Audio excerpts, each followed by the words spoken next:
some African Dr. River number 2 from 7 to 10. You get out of your trash talking right here on Trash Talking Radio. And let me tell you something, man. If you know what you're talking about, and when it's all said and done, we will get funky like a monkey. Pay attention to TrashTalkingRadio.com every Tuesday night.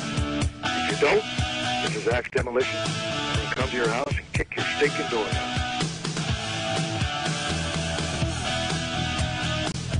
Hey, this is the Queen of Extreme Francine, and when I'm lonely, I listen to Mike Trash from 7 to 10 p.m. on Trash Talking Radio.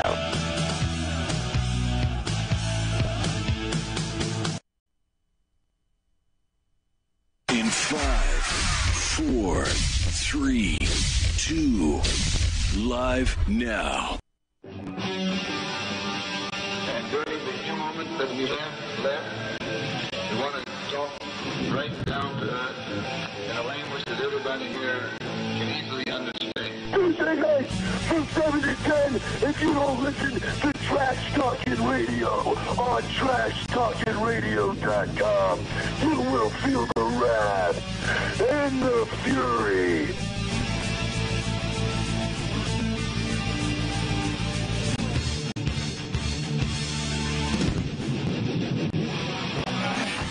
It's Trash Talking Radio Tuesday night, once again. And I know you just couldn't wait till Tuesday, the best night of the week. And that's why I'm here to serve you, the people, my people, well, or something. So hang in there. We'll see what we can do about keeping you entertained for the next 3 hours or 2 hours and 50 minutes. The following program contains scenes and language of a frank and explicit nature. I wondered where Viewer that was. discretion is advised. Okay, there we go. Now I hear me. I can't figure out why it's not letting me turn my volume down now. There it is. The volume keeps disappearing. Look, watch. Watch. The volume up here disappears. It's not there now. It's there now, but it's not there now. I can't get it to be there when I want it to be there. I would say operator error. I think so too. And Mitch just showed up, and now I have two voices of me. I mean, I know everybody wants to hear me, and it's just, but I think even two voices of me is too many. Let me see if I can wrangle that down here. And I wish I'd be quiet sometimes. Let's see. There we go. There we go. Got it. Okay, we just rebooted all the stuff so that there should be no problems tonight. I rebooted everything, redone the routers and everything, and I got a solid red line on everything. On Twitch, on Facebook, on Twitter, on Periscope, on YouTube. Yes, it's all red like it's supposed to be, and hopefully it stays that way. Oh, I guess I ought to let people see what they came here to see. I forget how to do this now. I've been out of this all week. All right, there we are. All right, we're back. We're here. We're live. And, oh, by the way, hey, Mitch, website's down. Since you're there, I don't have to write you. I just tried to go on it, and I can't. Are you trying to, choke me? Yeah. Okay. Why? You don't want to be choked? No. Since when? You like choking? I never liked choking. Hey, I was only choking. Why are you white-screened? I have no idea. Well, if it's going to be a computer to white screen, I want it to be that one. Because everything else is running. Then I'm going to bug yours. That's okay. I would prefer that. At least as long as everything is running the way it's supposed to run, I'm happy. And, oh, you got my uncle there. Picture of my uncle. Where? The elephant. Really? There's an elephant room. See, it works there. And then okay, now it's going to work. Ah, see? Anyway, well, all right, let's see here. Who we got? All right, Jim has just entered the room. And well, I can't see him, so hello. And Mitch has entered the room. And well, Mitch, I can see. Trish has entered the room. I don't know who she is. She's some little wench. Bluesy. I want to see something, though. Somebody told me that the YouTube thing, they keep a chat room there, too. And I don't know where to look, but I had to look because I'd like to know if I have a chat room there. Because if I have a chat room there, I've been ignoring it and didn't know that I had one. So, yeah, here we go. It should be here, I think. No, that's not a chat room. Ooh, season 8 of Impractical Jokers. Did you watch their March Madness thing? No. Oh, then you are behind the times. Well, I didn't see anything like that. I see a stream problem. What they did was they took 4 different categories because they did it in 2 different shows. Because I just watched them this morning, or was it? No, it was last night. They went up against each other, and then they worked their way down, like the brackets in basketball. And it was funny because at the semifinals on the one of them, it was Sal versus Sal. Well, that's weird. Yeah, but it was fun, though. Manage live streams. Now, am I here? I'd like to know if people can see me or not. Okay, here it is, I think, but I don't see it playing up there. Well, something's going on up there. Error. It's not receiving enough video. Oh, there I am. Okay, so... Okay, there is a chat room up there, too. Oh. So, I know that actually is happening then. I wasn't sure about that. All right, so, and I know that Twitter also, Periscope, Twitter, they also have a chat room, but you got to be watching Twitter to know. So, here we go. All right, so I got everything going here. It appears that, it looks like, wait, 2 of the streams are crashing out. Ooh. All right. Not good. One of the streams isn't crashing. I want to know which one that is. That's got me intrigued. Oh, I didn't know that. Let's see. I know you guys are just... okay, Twitch is the only one that seems to be not buffering. So I don't even know how to find the Twitch one yet. What do you do and I know on your there's time off? I know there's a chat room there, too. What do I do on my time off? I don't do a whole lot. I kind of just hang out and watch TV. That sounds like you. That sounds like a fun time to me. So anyway, all right, let's get this stroller rolling. Let's get this story started. Let's get it going. And we got some good stuff coming. The big crazy news is the Us movie. Not Us as in you and I, but Us as in the horror movie. Yeah. Because if they made a movie about you and I, it would flop. Oh, I don't know. I think it'd be very dramatic. There are a lot of Are you things. saying I'm dramatic? I said Us would be very dramatic because we've had a lot of ups and downs, and it would be a weird story, but it would be entertaining, I guarantee it. Because, of course, you've got to enhance things and make them worse than they are, but, you know. Yeah, we've known each other about 15 years. And without enhancing, it's still a good story because it just is. It's not, this is our life or whatever, or what's the... Yeah, this is your life. No, I'm thinking the soap opera. This is not General Hospital or whatever, or One World, one day at a time, or One World...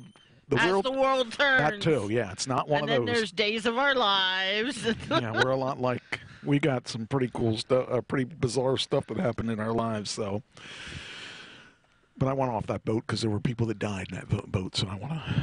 Okay, I want this to stop. Part of your life. I want this to stop buffering. And if I were to stop one, I think I'd stop the YouTube. Trying to decide if I should do that. YouTube has been still hitting me up with stupid copyright stuff and all this. They're the only people that are have issues with it. Well, they don't like you. Well, I realize that. I don't even like me most of the time. So, all right. What happened to my movie reviews? Oh, geez, it's gone. You hit the delete button, probably. I didn't hit the delete button, though. Well, on delete. It's not there. My movie reviews are gone. That sucks. Okay, well, that's there. That's there. That's there. Okay. All my entertainment things have gone. Have disappeared. Oh, there they are. Whew, that's a close one. All right, let's get things rolling here. The movies.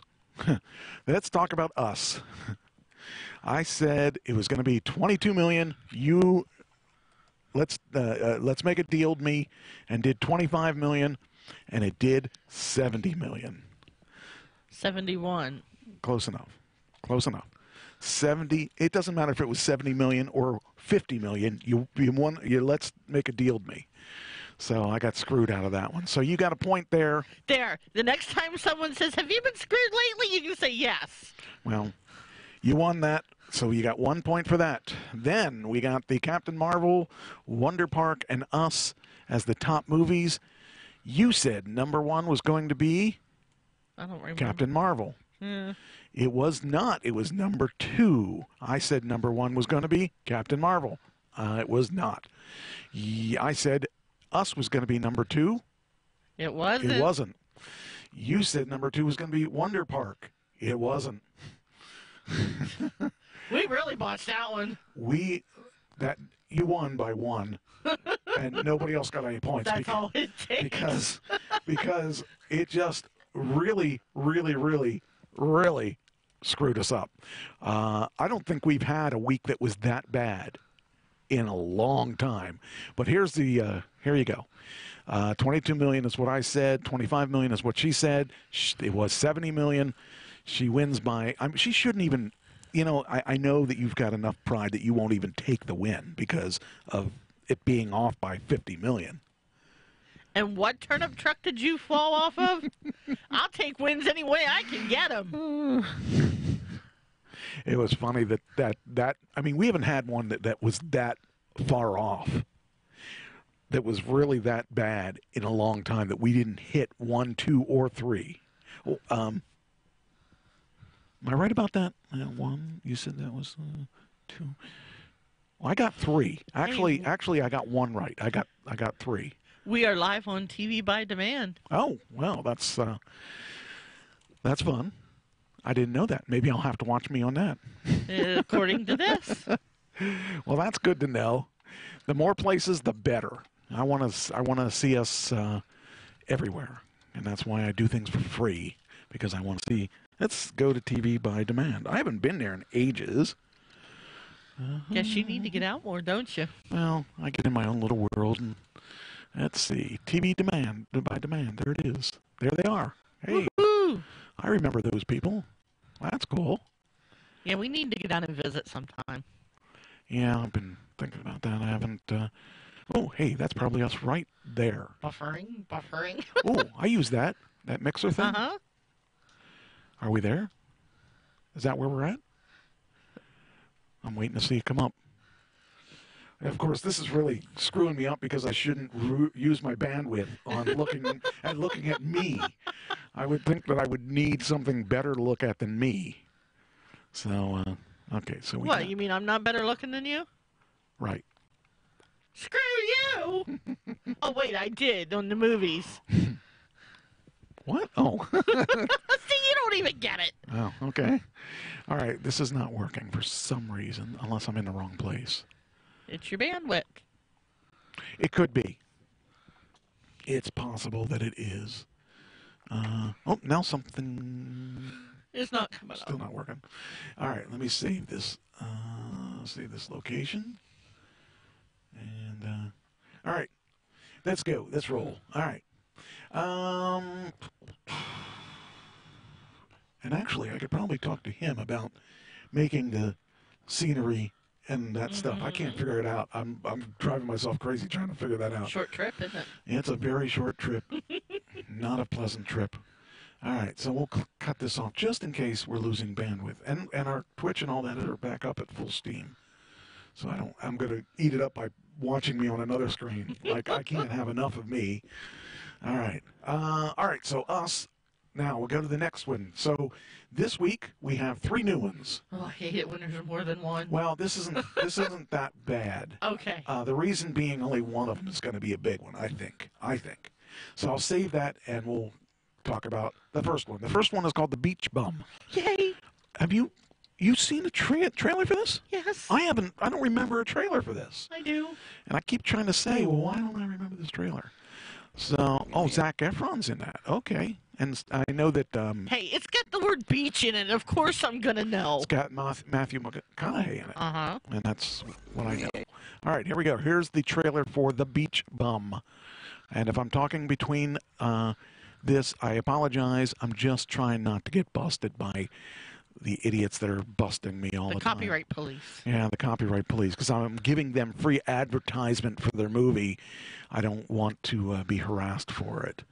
And I can't believe, I'm really surprised. Actually, I'm surprised that Facebook has not been attacking me. It's really only been YouTube. And I know that they've got nothing better to do than to bust me. So, okay, as soon as this comes up, we'll be ready to go. All right. And here we go with The Beach Bum. And I'm going to talk between it, so I'm sorry. I gotta. Here we go.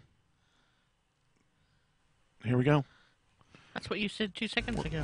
See? Yeah, I did lie. Lucky Lotto and a cigar, would you? Sure. You don't sell acid, do you?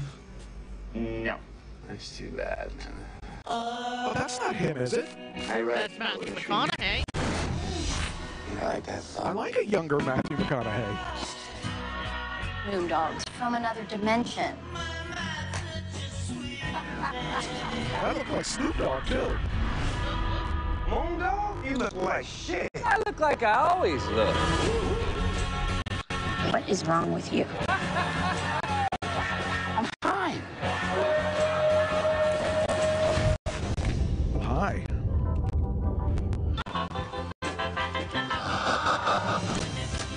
They picked a good song. Life's a fucking rodeo. I'm gonna suck the nectar out of it and fuck a raw dog till the wheels come off. Really horrible trailer. I gotta tell you, it doesn't inspire me to go to it. Hey, the word beach, it's got me there. Yeah, well, And seeing Matthew McConaughey, woohoo. I can't. He's overrated. I don't know what girls see in him, except for the six-pack abs. Okay. You just answered your own question. We all have six-pack abs. I actually have an 18-pack. I believe it. All right, the next movie. This one is Unplanned. That's the name of the movie. Now, Does it have to do with pregnancies? well, I have no idea what it has to do with, and I'm going to tell you. Well, I'll tell you after. We'll watch this and then I'll tell you afterwards. Well, actually, I'll tell you now. 1,000 theaters. So that tells you that it's not opening wide.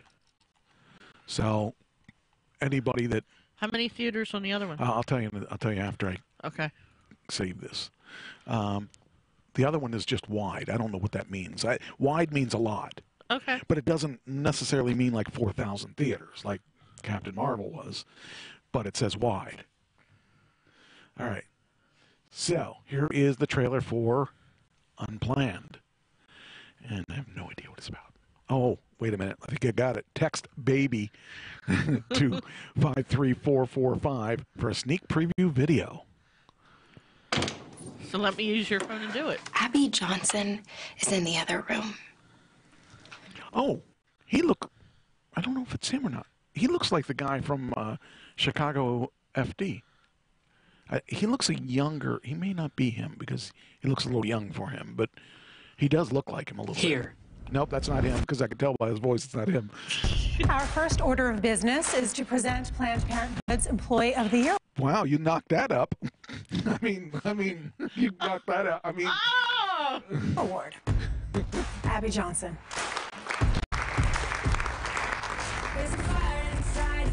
This is Abby. She's our newest volunteer escort. Abby, this is Cheryl D'Alessandro. you mean escort or escort like? Not escort as a New York hooker, no. How about like as in Ford? No. Okay, she's not a car, and she's No. she's not a whore. No. There's another escort, huh? Yes. Okay. This Be is the a youngest platonic one. The what? A platonic one. Oh. Director in Planned Parenthood history. You'll actually be in charge of the abortions at your clinic. I have a chance to make a real difference. Oh. Okay, this is a religious one. Okay, so I probably won't see this one. No matter what you do for the rest of your life, you're still going to be a baby killer. Yeah. The only thing that's changed is you, Abby. Can you even hear yourself talk right now about these procedures? These are little babies. I'm not going to apologize for doing a job that helps women in crisis. There's still part of me that isn't sure. But the one thing that all experts agree on is that at this stage, the fetus can't feel anything. Sorry to bother you, but they need an extra person in the back room. Are you free?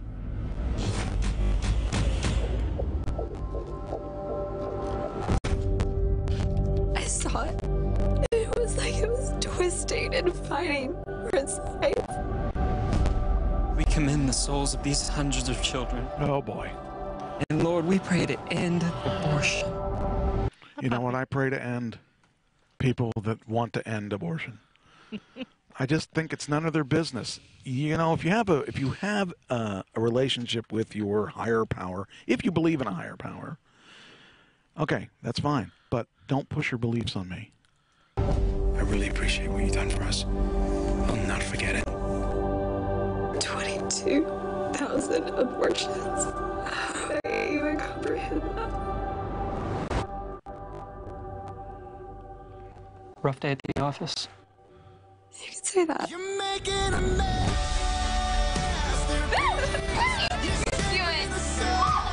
It's your dad and me. You are our baby from the moment of conception. We are paying you to be a perfect instrument of corporate policy. We are an abortion provider. I can't be part of this anymore. Everything that they told us is a lie. Don't underestimate the repercussions of this. You gotta be careful. Yeah, you gotta be careful. Rhonda, please, a lot of wackos out there. Rhonda! Let me tell you what's gonna happen if you walk through that door. Congratulations. You've made an enemy of one of the most powerful organizations on the planet. Okay. Yeah, I can't watch that one. I Even though it's religious, I just can't. don't know. I think those people should just mind their own business. It's none of their business. And last but not least, opening in 4,000 theaters. Do you know what it is? No. I know you want to see it. I know that. Okay. I know my mom wants to see it. Dumbo! That's a movie about me, Dumbo. No, I thought they already made that movie. It was called Jackass. Oh, that's... What? Okay, that was creative. I gotta say. Thank you. I would have said the same thing, but I'm mean-spirited. You're not, and I've been around you too long. You're starting to rub off on me. Oh, that sounded awful. Sounds like a Me Too to me. Is Louis C.K. in the room? What's going on here? Okay, last one is Dumbo, and here we go. This is the one I'll probably get in trouble for. Everybody cheer.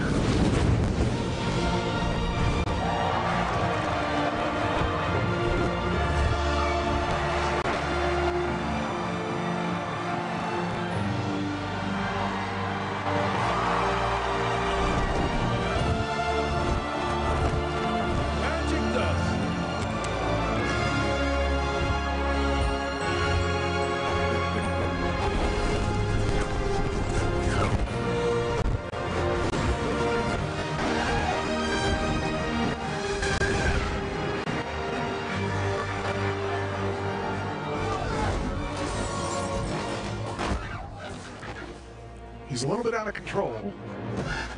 Doesn't have the landings down yet. There you go. Dumbo.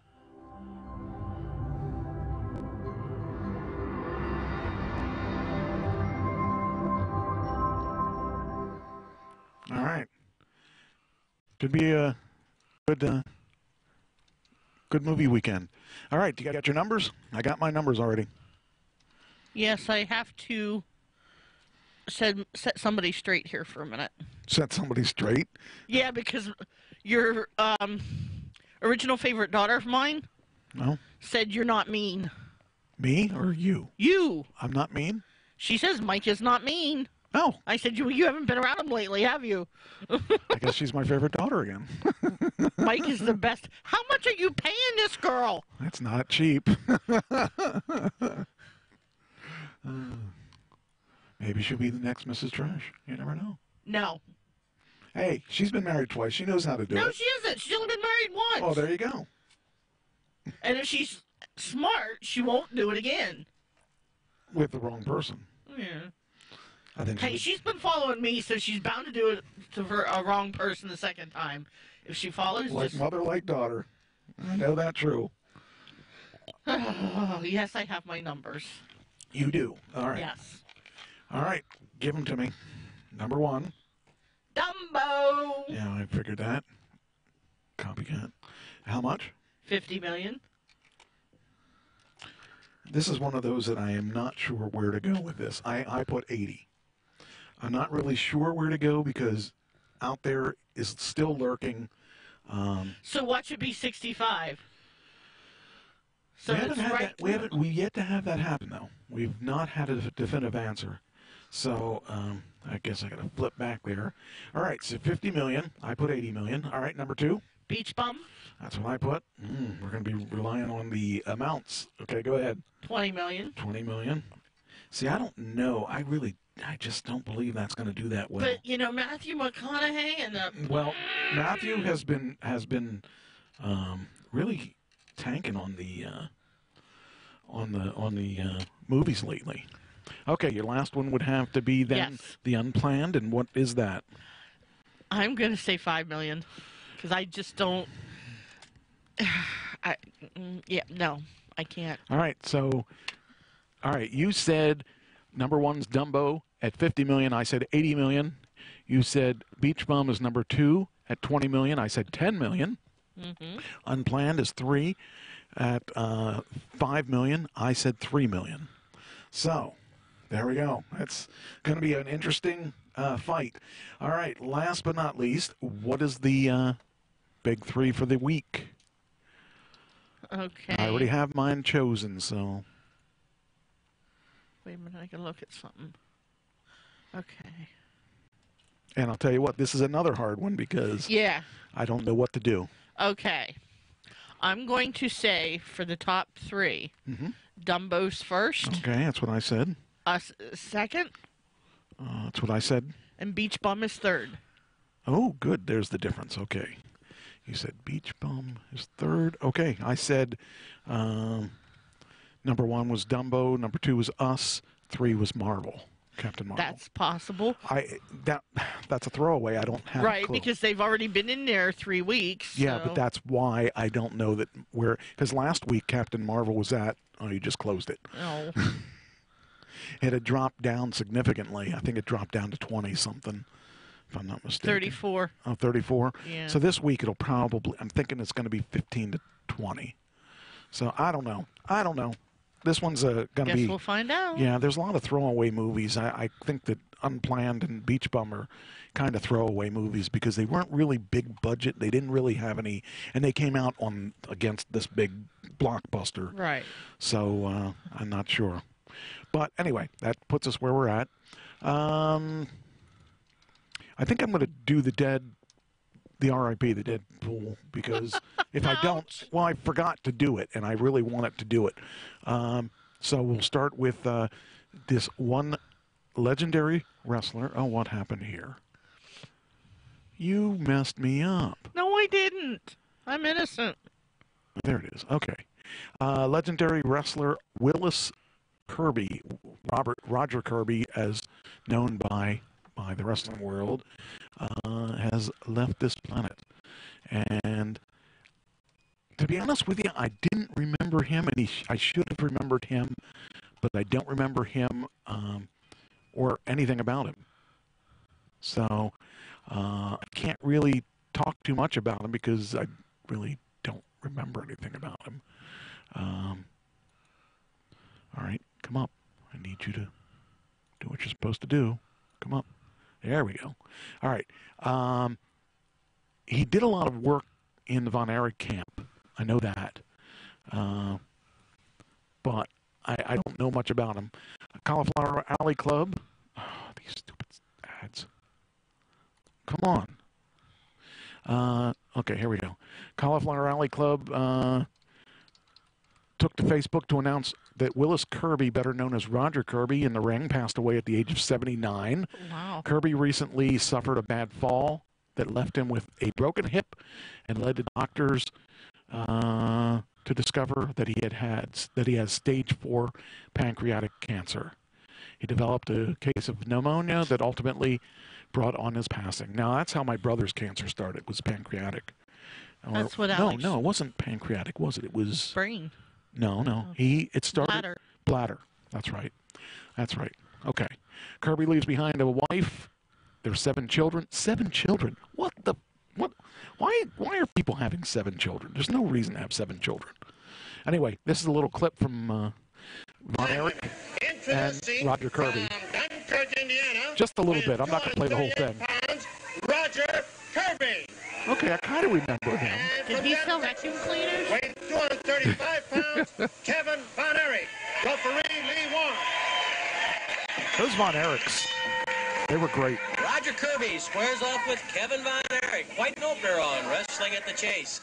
Kirby, very strong. Holds a world record. I'll bet he'll clean sweep him. He hoisted 2,800 pounds. There we go. Now I can hear myself think. He looks like a lot of the jobbers did way back then. He was a little heavy and, you know, 79, I said? Who would have thought that they would live to be that long when you're in the wrestling world, you know? I really should have gone to the Cauliflower Alley thing. I think that would have been fun. I'm going to do it next year. That's what you said last year. Well, I still don't know what my finances are, so I can't really do them yet. Kevin spins out. Nice done by Kevin Von Erich. But I will do them next year. Coming into play and doing the job for Kevin Von Erich. Kirby waits patiently for Kevin to come to him. They tie up, and it's a side headlock. Well, anyway, so that's who he is. Now we go back to the story. Oh, I didn't even stop that. Okay, well, whatever. Kirby lifts Von Erich. Von Erich hangs on. Anyway. Kirby is thrown over the hip. All right, here's what the news said. Leaves behind a wife. There's 7 children and several grandchildren. At 79, Willis spent nearly 30 of those years performing in professional wrestling after his debut in 1960. Oh. That was before my time. Mm-hmm. Although he had stints in the United States, Mexico, and Puerto Rico, he spent most of his career in various territories of the National Wrestling Alliance, NWA. In the entirety of his career, Kirby held gold over 35 times in NWA, including the coveted NWA World Junior Heavyweight Championship. Says here, Kirby did have a brief experience with WWE in 1986, but decided to give it up and retire from pro wrestling with the legacy he created prior to that. He told, he once told Slam Sports, "I want to be remembered as a top wrestler. I've done everything I wanted to do. I didn't want to go back down the ladder." So, yeah. Now there he looks pretty good. That picture of him, he looks pretty tight. Oh, yeah. So, you know, it's, I mean, we all got to die, I guess. So if the guy can live to be 79, that's quite an accomplishment. And it looks like he wrestled some pretty good names. 1980, took on Coco Beware. Coco's gone. Yeah, no, Coco's. Wait a minute. Coco's still alive, I think. It's not Coco Beware that died. It's, I'm sure he's still alive. Here he took on Tiger Mask in Japan.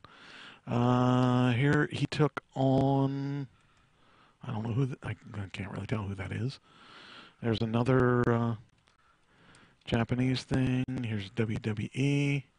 Oh, no, that's not that's not what we want to see. Anyway, oh yeah, I guess he did. I thought he was 61. Yeah, I thought he was. Okay. So anyway, all right. Anyway, so that's, you know, sadly, he passed away 2 weeks ago, and I didn't get a chance. To talk about it last night or yesterday, but It's sad, but, you know, it could be, if he had died really young, it would have been worse. You know, if he died in his 20s, 30s, 40s, the guy lived to be 79. I'd be happy at 79. I bet you he missed Nikolai. Okay, I don't get that. Did he wrestle with Nikolai? What do you know? What are you? Maybe. You don't know. Okay. All right, the next one is, let's see, do I want to do that one next or do I want to do that one next? I'll do this one next because I never heard of him until you said him. This is another guy, surf guitar legend Dick Dale. Now, if I had a name like Dick Dale, I think I'd change it. But the only, you know, speaking of, when I was working, I used to have a dealer when I did Boston. Oh, yeah, you told me that story. His name was Richard Dick. Mm-hmm. Dick. I would have killed my parents, and that would have been, you know, I think in New England you can do that if your parents name you something stupid. I also, did I ever tell you about Hung? I had another dealer up in New England. His name was Hung Vo. And I thought it'd be cool to have that name. You go into a bar and say, hey, baby, I'm Hung. And whether or not you were, it didn't matter because it's on your driver's license. So, but his brother's name was Khan. Oh! The Star Trek, The Wrath of Khan. I wouldn't mind that name. That's kind of a cool name. But his other brother's name, I really feel bad. Okay. His name was Dung. Not what? Dung. Oh, jeez. I would kill my parents for that, too. See, they should have named him Not. Yeah. Well. Yeah. Well, maybe Hung should have been Hung low instead of Vo, or I'm Hung. Ladies, I'm Hung. Yeah, I guess we'll have to ask your first ex-wife about that, because I can't ask Pam. Well, you keep about saying what? you're Hung. Oh. Here, look. No! I don't want the camera on. They can't see it. Okay, I finally got caught up on the Grand Tour. That show with those three British guys. Okay. The last episode. Okay, I gotta bring the video back. Before I do talk about Dick Dale, I want to talk about this. It's really stupid, but I know I'm going to forget it if I don't tell you about it. So every week they find exotic places to go, and it's so stupid. The show is so stupid, it's funny. There are three British guys, and they always mostly talk about kilometers rather than miles, and they talk about pounds instead of dollars. So that part drives me nuts because I have to make the mental translation. Like when they're talking about 140 miles an hour or 140 kilometers an hour, it's like 100 miles per hour. Okay. So, but anyway, so they did this exotic vacation in Georgia, not the state, the country. Okay. It's just outside Russia. Okay. And it was funny because they were all driving these really high-end sports cars. And they went to a fair, not a fair, they have stands set up like flea markets. Okay. I forget what they're called. They're, but villages have them. Vendors. There's a name for that. I don't remember what it is. But they went to the place, and the funny thing is they bought all kinds of junk. They bought one of them bought a horn, like a baritone horn. Oh, okay. And it was just really stupid. It was so stupid. But they bought all these different things. The little guy, his name's Richard, he bought these two big old flower pots, for lack of a better word. But he was saying they looked like nipples or like breasts when he put them in his car. And he did that on purpose. And he had these two, I forget, now I can't remember what he called them. Well, I saw some on Facebook. They were selling it on the marketplace. It was actually a pillow that looked like a pair of boobs. Well, anyway, they I finally caught up with it, and they were doing this thing where here's my point. So the one guy, after they did this racing thing against each other, they were only within a couple seconds of each other, but then they did it again at the request of the director after drinking 3 pints of water and sitting for 20-some minutes. Then you race it again and see if you do any better because you have to go to the bathroom. Oh, jeez. It turned out you don't do better. In fact, you often do worse because you're distracted by having to go to the bathroom. And the third guy actually peed himself as he didn't make it back. But anyway, so then the one guy says, you realize we're driving these high-powered foreign cars, or high-powered like Aston Martin and whatever they are, whatever ones he has. Sports cars. Yeah. And he said, I guarantee you that I could buy or have someone driving a jalopy, an old beat-up car, and give them a 2-minute head start, and they're going to beat you, even though you're in these superpower cars. Well, okay, so what he said was actually correct. Okay. The reason for it is that you're not racing against time. You're not racing against another vehicle. You're stuck with parameters that are determining how you get to there. In other words, your car may go 150 miles an hour, but if you can only go 50 miles an hour because of traffic, well, they did the race, and the jalopy won. So it just was funny because, people think about it. Okay, I got a Tesla. It goes awfully fast. Mm-hmm. But your car could beat me if I gave you a 5-minute head start just because of traffic lights, other cars, whatever the parameters are, accidents, whatever it is. But there's one major thing. You drive crazier than I do. It doesn't have anything to do with it. They were driving as crazy as you could drive because they were all trying to get around all the traffic. Anybody that has ridden with you knows that you are impatient when you're in traffic. With this new car, I've not been really that way. Anyway, but the key to this is that they were driving crazy too, trying to catch up with her, and they couldn't do it.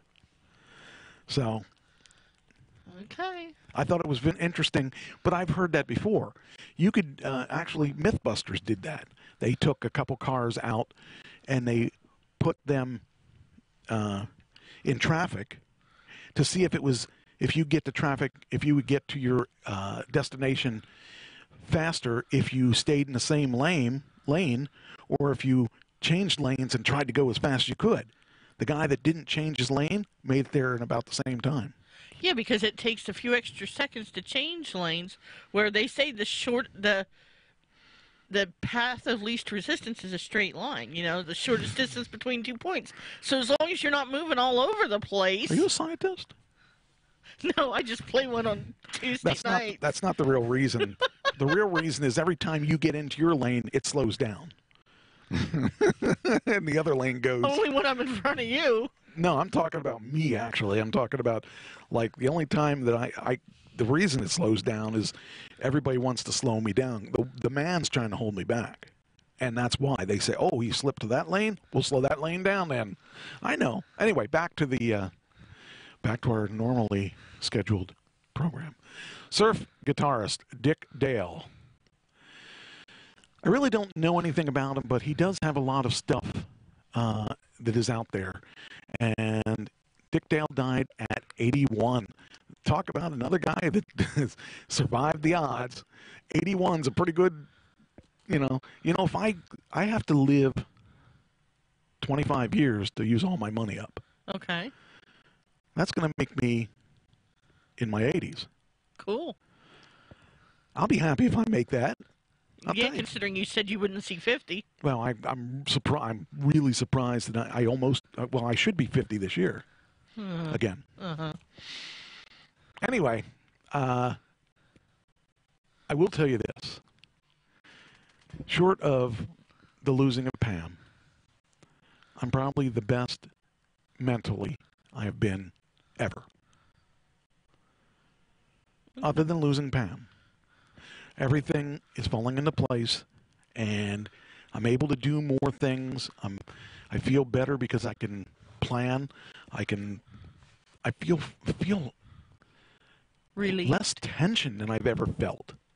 I feel like relieved. No pressure. I've been sleeping a lot, though. I got to tell you, I'm catching up on a lot of sleep.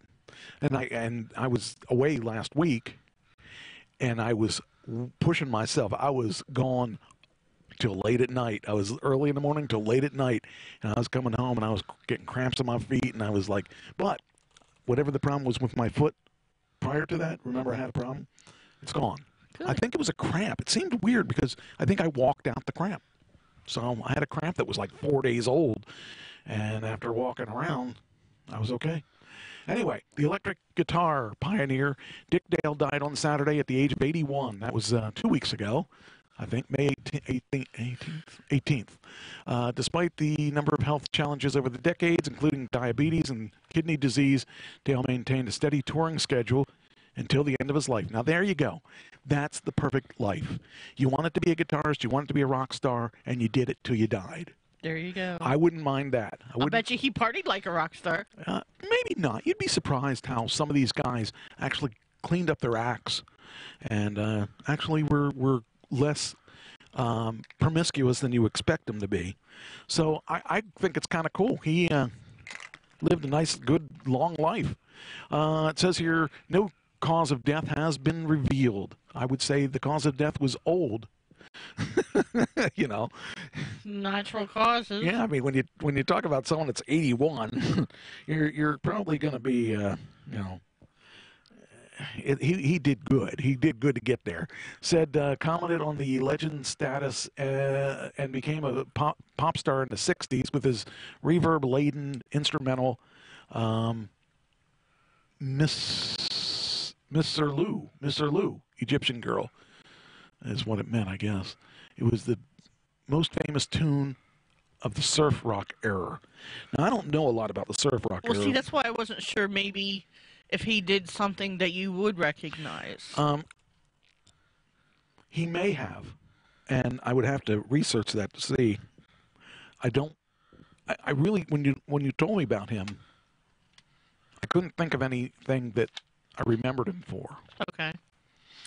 That doesn't mean that I never heard his music. It just means I didn't tie it together. Okay. Yeah, because I had never heard of him, and I thought, well, he's a musician. Maybe it's something that you... He was really before my time of listening. I wasn't a surf rocker. I mean, Beach Boys and Jan and Dean, and I mean, they were the ones that came to the top. And those are the guys I remember. Did you ever see Jan and Dean? I knew who they were. I saw them. I saw a movie. I saw them because they played at Grange Fair one time. Seems to me Dean's dead. No. Isn't he? No. We'll find out. I thought one of them died in the 60s. I believe it was Dean that was in a car accident, a very bad one. No, there's James Dean. He was in the car accident. That's what I'm thinking of, I think. I think that's what it is. Okay. Okay. I'm pretty sure. Well, it would say up on top of he's alive. Jan died in 2004. I thought he was dead. Yeah, Dean's still alive. Okay. I knew one of them was dead, but I thought he was dead longer than that. It had to have been before that I saw him, because I remember him playing. They played at the fair, and they were talking about the car accident and how nope, that's not him. He didn't have the car accident. James Dean had the car accident, not Jan Dean. Jan or Dean. Whatever. I think I'm right about this. I might be wrong. I think you're wrong. I know I'm right that. I'm not getting into this again. No, wait. I know I'm right that James Dean died in a car accident. I don't know a lot about Jan and Dean. I don't know if he died of a car accident or if he died of natural causes or whatever. Barry was in the car accident. Barry? Who's Barry? William Jan Barry. Oh, okay. In what year? April 12th, 1966. And who was he in the car with? James Dean? That would be funny if that was true. He was just a short distance from Dead Man's Curve. That's where James Dean died. Okay. What's that, Mamas and Papas? What's that say? I can't No, pull my wait a headset minute. over. He also had separated from his girlfriend of 7 years, singer-artist Jill Gibson, later a member of the Mamas and the Papas Wow. for a short time. They all were messing around with each other. Barry was in a coma for more than 2 months. He awoke on the morning of June 16th, 1966. Next paragraph. Read that. He recovered from brain damage and partial paralysis. That's amazing.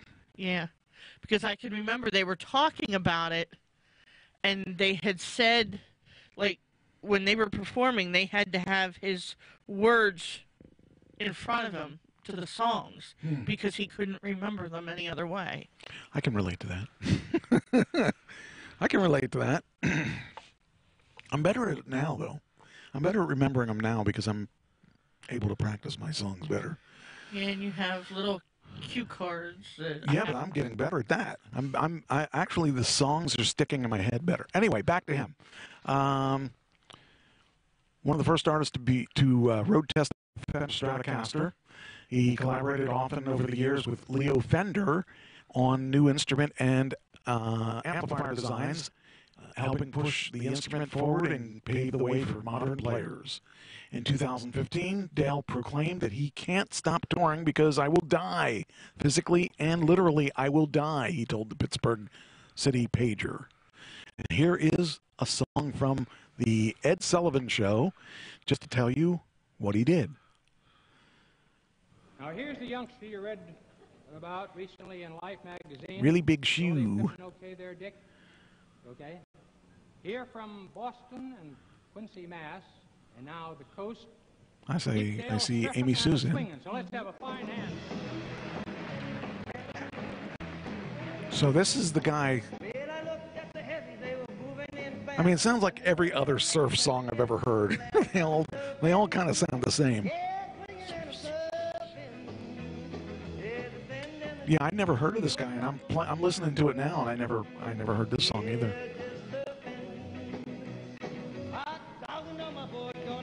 That's what we need to do. Ken and I need to throw away all of our stuff and write surf songs. You have to be able to surf first. And I don't mean surf the internet either. I was going to say, I got it down. So now you know who this guy is. Well, back then, this is a video that they would do where they would just kind of intersplice. Now he's pretty good there.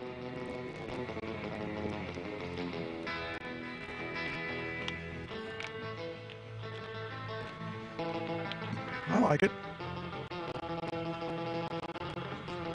Yeah, Amy's right. He might have been in the silly surf movies. But now we know who he is.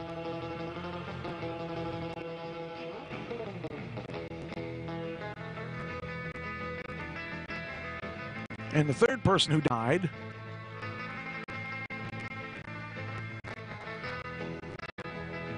better turn this music off or he'll kick my ass. He'll come back from the dead and kick my ass. Bernie Torme, who performed with Ozzy Osbourne, is dead at 66. Now, that's not a good age to die. That's a little young. So, I think I would rather be Dick, what's his name? Dick, the guy that I just talked about. Because he lived to be 81. I'd take the extra 20 years or 15 years. So, but this guy had a pretty big career besides Ozzy Osbourne. Ozzy Osbourne would have been his probably his most famous part of his career. But when I did research on him last night, I noticed that he actually has a pretty good catalog of music that's for sale. Bernie Torme, longtime rocker who performed with bands in bands with Ozzy Osbourne and Ian Gillan. Now, there you go. Now, you may say, who is Ian Gillan? Only the best vocalist in the world. He's one of my favorites. I mean, of my top, probably my top 5 favorite singers of all time. Okay. Is Ian Gillan. Ian Gillan was Deep Purple. Okay. I've heard of them. Yeah. Oh, yeah, because I listened to him. Well, I haven't listened to him lately, but when we did our road trips, I did a lot of listening to him. Anyway, so I did a little research to figure out who is this guy and what did he do. And with that, I brought up his Wikipedia. And early career, he was an Irish rock guitarist, singer, songwriter, record label, and recording studio owner. Torme was best known for his work with Gillan, as well as his brief stints. See, that's the thing. Brief stints with Ozzy Osbourne. So, and he was with Atomic Rooster. Early, this guy got to play. He was inspired by Jimi Hendrix, Jeff Beck, Rory Gallagher, Gary Moore. Torme formed his first band at a young age. The first paid performance came from Don Harris, a 14-year-old drummer he played alongside with when he was 17. He secured a gig at the local Girl Guides Dance in Dublin, and then he played in Dublin in the Dublin band The Urge in the early 70s before relocating to London in 1974. He initially played with heavy rockers Scrapyard, whose bassist John McCoy would later reunite with Torme in Gillan. Inspired by England's burgeoning 1970s punk rock scene, Torme formed Bernie Torme Band in '76. That's an egotist if a guy's naming a band after himself. I would never do that. That'd be like if I started a band called Mike Trash and the Barking Rats. I mean, who would? That's an egotistical thing if I ever heard one. I would never, ever. If the shoe fits. Anyway. Or I should say, in your case, if the trash can lid fits. It says here, Torme toured with successful groups of the period, like the Boomtown Rats, Billy Idol's Generation X, among others. And he revealed that his band secured supporting slot with Boomtown Rats by agreeing to go around London putting up posters advertising the tour. It's kind of like wrestling. If you want to wrestle, you got to put up posters. So it's funny things like that.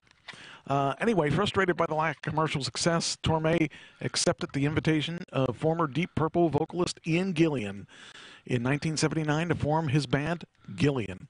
Over the next 4 years, Gillan enjoyed 3 top 10 UK albums, Mr. Universe, Glory Road, and Future Shock, in addition to extensive worldwide tours of Europe, Japan, and the United States. In 1981, Torme left Gillan, citing frustration over lack of money due to the success the band was seeing. He was replaced by another guitarist. He played as a live session man for Atomic Rooster and was hired in 1982 by Jet Records to replace the recently deceased Randy Rhoads. I remember Randy Rhoads died. Well, this guy replaced him in Ozzy's band. And Torme flew from England to Los Angeles with the promise that the job was his, even being paid in advance by Jet before leaving England. Though Osbourne had already settled with Robert Sarzo to replace Rhoads, he was forced to abide by the record company's decision. So here you go. Think about this. Ozzy, as big as he is now, being told, even though you want to have Randy Rhoads, or even though you want to have Robert Sarzo in your band, it's not going to happen because we're the label and we pay your bills, so you're going to have this guy instead. So that didn't last long, but anyway. Let's see here. It says he elected to return to England for a solo album and was replaced by Brad Gillis. So, but I mean, the guy had a pretty good, let's see here. We're talking solo career. He had 1, 2, 3, 4, 5, 6, 7, 8, 9, 10, 11, 12, 13, 14, 15 albums. Wow. There were solo albums. Then he had live album. He had 1, 2, 3. He had 4 live albums. Then with Gillan, he had 1, 2, 3, 4, 5, 6, 7, 8. He had 8 albums. With Atomic Rooster, he had 2. With Desperado, which I have no idea who they are, he had 3. The Eagles did the song Desperado. Yeah. With Renee Berg, he did The Leather, The Loneliness, and The Dark Eyes. Ooh. And with GMT, he did 1, 2, 3, 4. He did 4. So the guy's been, he actually was around for a while. And I know I'm going to get in trouble for this, but I'm going to do it anyway. I'm going to see here. Here we go. Movie. Oh, Bernie was also in movies too. Stratocaster Gypsy from the early days of of Gilead, I should say. Jen's in the chat room. Hi, Jen. Why aren't you here assisting me? Hey, can never have too many good assistants. Okay. And she probably wouldn't, She wouldn't put up with you as long as I have. Well, I was thinking she probably wouldn't. Now I lost my phrase. What do I call it? What do I call it? Let's make a deal it. She may not. Let's make a deal it with me. Was it Let's Make a Deal? Money Hall. Wait, which one is it that they bid on? The Price is Right. Yeah, that's it. See, the Price is. She wouldn't Price is Right me. She would play fair. Yeah, The Price is Right has that one where they always bid like $1 if they think everybody else is over, or they'll bid $1 higher. Yes, Yep. I know. Anyway, here's a song by Bernie. I think I can play this from here. Let's see, maybe. Let's try it. See if it works, or if we're going to be YouTubed to death. Here it is. This is Bernie Torme. Sounds like my kind of music, though. This is the guitar that I love. Actually, it sounds like Eddie Van Halen.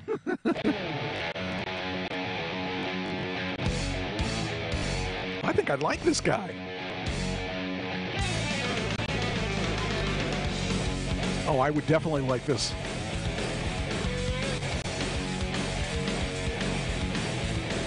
I would definitely listen to this stuff.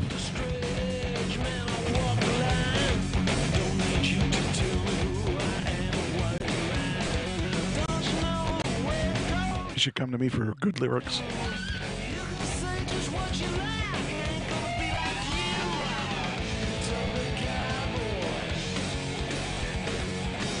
Nice, I like it. I guess we won't have a chance to listen to this stuff anymore because he died.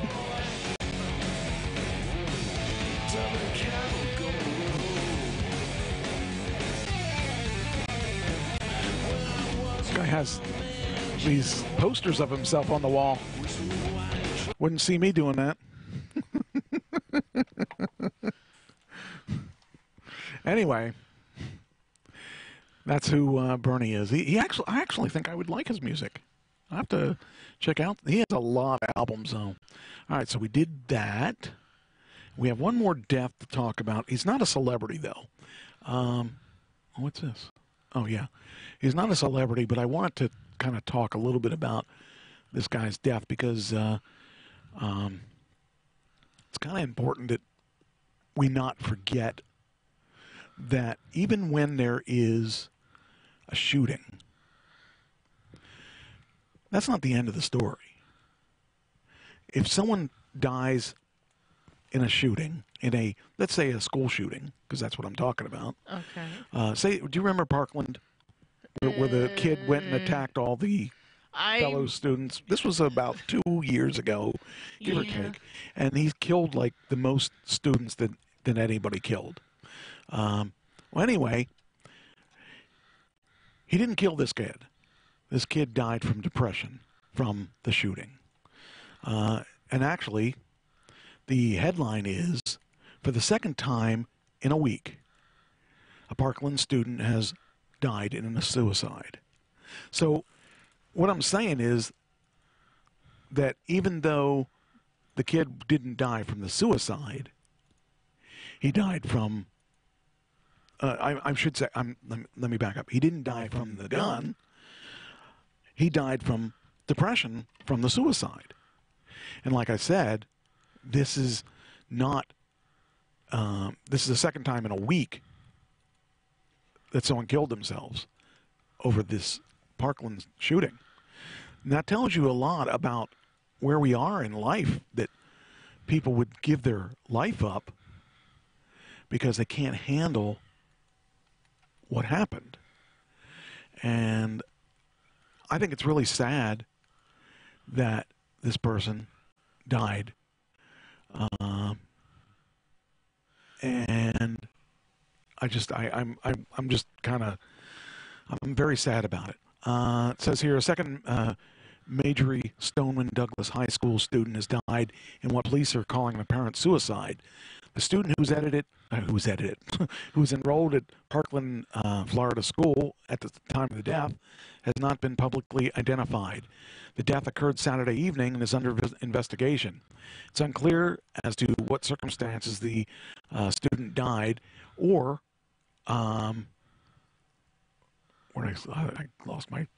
what connection, if any, the student had to last year's shooting.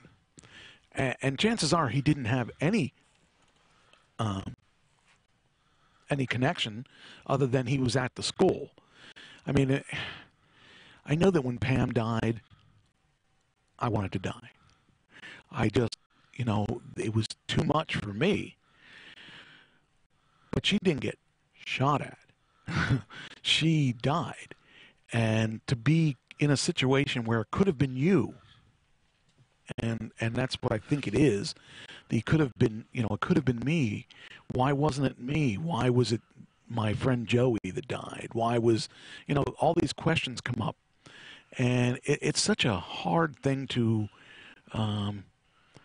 for someone to think about. But, they're students, and they're just kids. I mean, these are adults that can't handle this either. So for students to be able to handle it, you got to think that they've got to be able to be mature enough. Anyway, here's the story. In a week, a Marjory Stoneman Douglas High School student has died of a parent's suicide. The student has not been identified, and it's unclear whether there was a direct connection to last year's massacre at the school. The Parkland community was last year. The loss of Sydney Aiello. She lived through the school shooting, but suffered from survivor's guilt. That's it. And That's was the word. diagnosed with post-traumatic stress disorder. CNN's Kaylee Hartung spoke with Ryan Petty. His son survived What a last year's shame. tragedy. What a but shame. His daughter did not. You think about this. This was just a kid that was high school kids, 18, 17, 16, 15. It's just not right that their lives are really screwed up because some idiot felt that he had to kill people. I can't understand the whole mindset of wanting to kill people or wanting to harm people. Well, I know that there was a young man just recently. He committed suicide in the jail up where my family lives. I mean, I think it's because of the drugs, but, here again, this young kid, I think he was like early 20s. So, yeah, it just... It's really a shame. So...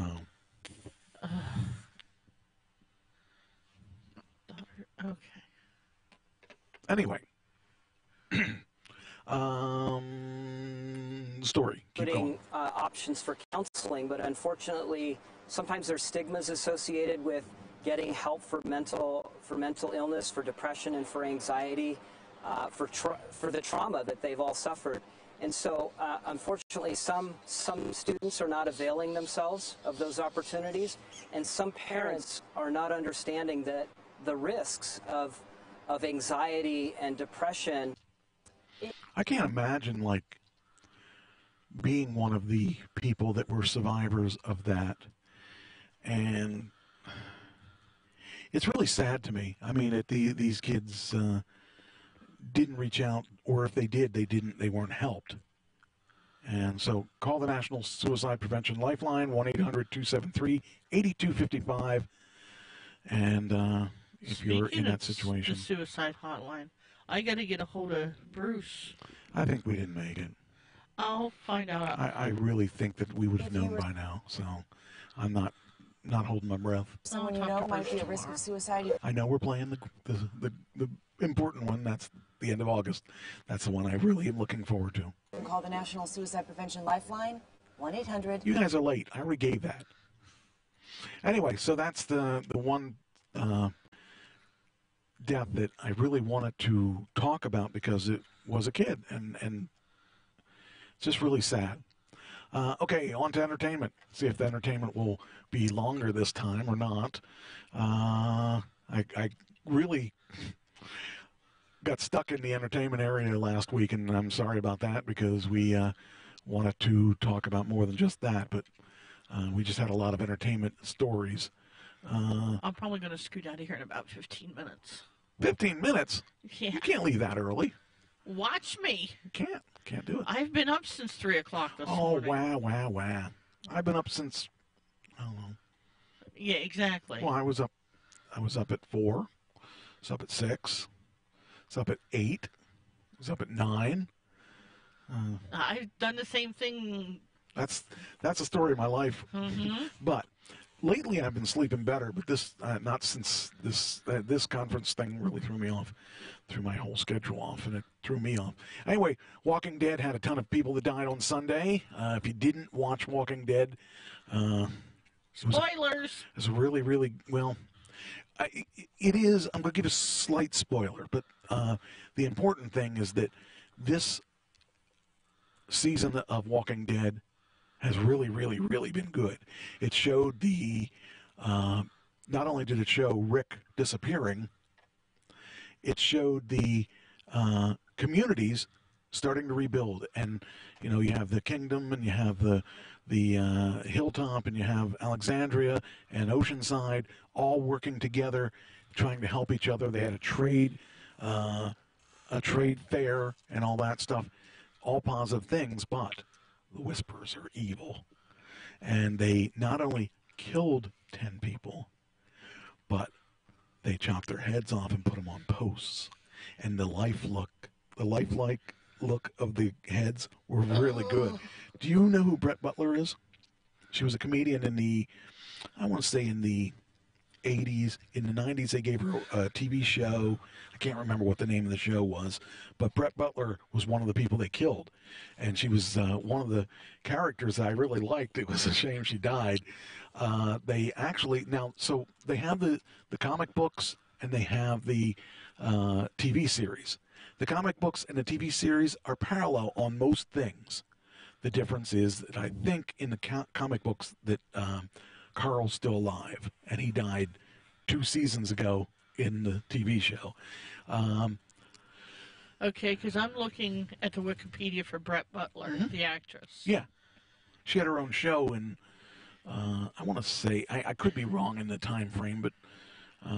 Now, see, it says that she was on Young and the Restless, but I wasn't watching it that year. Oh, she played a character named Trish. Hello. Yeah, you know. No, I don't know. Anyway, she was a comedian, and I'm sad to see her getting killed. She was one of the characters in the Walking Dead, and they cut her head off and stuff like that. And but anyway, they killed the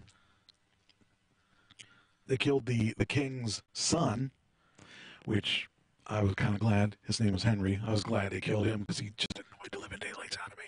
They killed Tara, who was a cast member since... Same bite.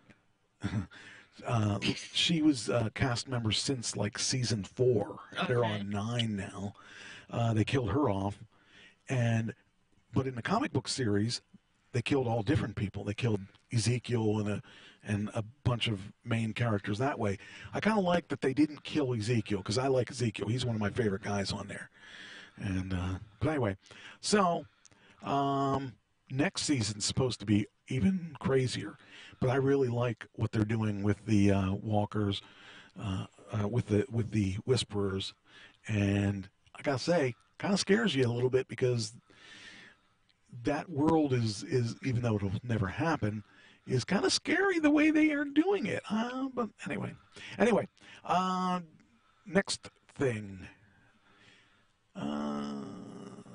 Okay. Yesterday, today or yesterday, Apple announced some new products. I think it was today. Well, yeah, I kind of think it was today, too. Here we go. Steve Jobs was trying to revolutionize TV almost a decade ago. And now we finally find out what Apple's plan is. So, it's kind of funny. They're really going to, I'll tell you what, to take on what they're taking on is a big task. And Apple might be the only one that can do what they're going to do.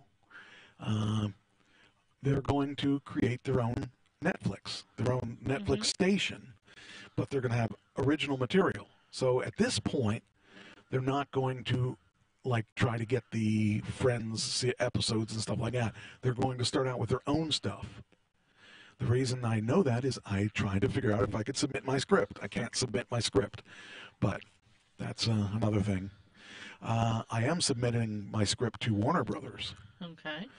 Because I think that would be interesting, and they're allowing me to do that. So they're one of the few places I can submit the scripts to. Anyway, Apple's expected to launch a new streaming TV service and new subscription at the press event yesterday. The launch of the two subscriptions will culminate after 10 years of Apple's interest in distributing news and TV content. Apple's yet to describe what the draw for consumers will be for these products. Because, I mean, you don't know any of these TV shows and stuff that they're going to be making. They're all new. And so, we'll see how it does. I think it's going to be interesting to see how it does. But the announcements are likely to include a streaming video service that includes original programming produced by Apple and bundles of streaming packages from current players like HBO and Starz. On top of that, Apple's expected to revamp its news app to include subscription to several major publications in one spot. So, interesting. Apple's been working to break into TV since before CEO Tim Cook took over in 2011. Late Apple CEO and co-founder Steve Jobs said he cracked TV, according to a 2011 biography written by Walter Isaacson. Going back to Jobs, Apple has always been obsessed with content ambitions. Wedbush analyst Danielle Ives said, but the resources and strategy behind this has been flawed, and now Cupertino is playing way behind the 8 ball. Apple signaled the desire to break into TV during the Cook era. This is an era of intense interest, and Cook said in a response to a question about Apple TV in 2013, we're going to keep pulling the string and see where it takes us. In 2014, Apple's senior vice president in charge of software services, Eddie Q, went so far as to say TV experience sucks, echoing Cook's comments. So, I mean, what it comes down to is it seems that streaming is the way to go. I love streaming. I really rarely watch live TV. The only thing I watch live is Raw and pay-per-views, and I watch something else live. What else do I watch live? I guess that's the only thing I watch live. I thought it was something. I don't know. I don't know what you watch. I thought I watched something else live, but I can't think of any names, so it must not.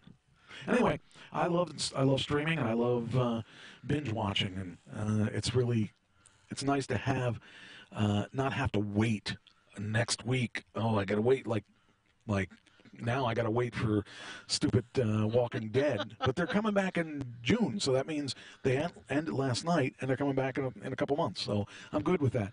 And it's kind of interesting how TV is now, because now you have, let's say, Impractical Jokers. Well, they ended their season in January, and they started their season. How did you watch them? I recorded it. So it's on AMC then, or no? What? No, it's True TV. Yeah. So I'll probably be able to watch it on your. I mean, on my legal subscription of True TV. Yeah, because I think I set my recorder to record anything with Impractical Jokers on it. I love Impractical. I swear, I want to be friends with them. Because it's like I want to hang out with them guys. Some of the this things that they were talking about when they were doing their basketball brackets. Yeah. I don't remember those. I saw the original stuff. Like, they did that a couple years ago, too. I love that show. It's great. Anyway, back to... so that's what Apple's going to do anyway. Apple's going to try to take some space away from these guys. They may do it. They may do it. They may not do it. But they're talking about giving us HBO and Showtime at $9.99 a month. If you could give me that, I could give up my cable TV and watch HBO and then watch. See, remember a couple years ago I was saying it'd be great if you could buy just the stations you watch. Right. So if I were to buy the stations that I watch, here's what I would buy. True TV. Okay. USA. Mm-hmm. AMC. Okay. HBO. Okay. Maybe NBC and ABC. I don't think I watch anything on CBS. So that's 5 channels. I pay a ton of money for a million channels that I never watch. But if I could buy 5 channels, there we go, 5 channels, that's all I would need, and I would be happier. I'd be happy to pay $50 for those 5 channels if they're all good. If they're all channels that I handpick, rather than $75 for channels I'd never watch. Oh yeah, where's another one I like to watch live, but I don't have to watch live, is American Ninja. Okay. And the other one that I want to watch is BattleBots. Okay. But they're all streaming stuff. I mean, you can stream it. So anyway, so that's what's going to happen with Apple. It could be interesting. Yeah, because I heard, well, as I was coming in tonight, I heard them saying that this is the first time that they aren't putting out a new phone. Right. Because they've done everything that they've wanted to do. Well, I heard that they're still going to put another, they're still going to have another phone coming out because they have them every, not quarter, maybe every, they do come out regularly with phones. Stay for this story. I think you'll find this story interesting, and then I'll reverse what I was going to talk about. Do you remember back in the day when we got our Movie Pass? Cinemania is struggling movie ticket subscription. My stomach rumble. No. This is the one we were going to go to that we didn't. Cinemania is struggling movie ticket subscription service going the way of Movie Pass. Is Cinemania going the way of Movie Pass? See, if we had done that, we would have got to go through it again. Not just once, but twice. So I found that interesting. So Cinemania is actually hurting now. And I haven't heard anything from Movie Pass I haven't gotten an email. I haven't either, thank goodness. I think they're gone. I don't know. I didn't look to see if they're gone or not, but I think they might be gone. And I'll tell you what, they deserve it. I'm sorry, I'm happy with AMC. Yeah, but I still hate it giving up that money. Yeah. You know, I'm the one that lost on that. The people like, you know, it just was stupid because they should have offered me a refund for those few if they were serious about it. Because I wouldn't go back to them if they offered me the moon, because they offered me the moon before and they took it back. So anyway, as it says, members of Cinemania, this movie subscription that billed itself as a sober alternative to financially insolvent Movie Pass, is having problems with Us, the movie Us. Of course, it was the biggest movie around, but, you know, they ended up going, not having it available.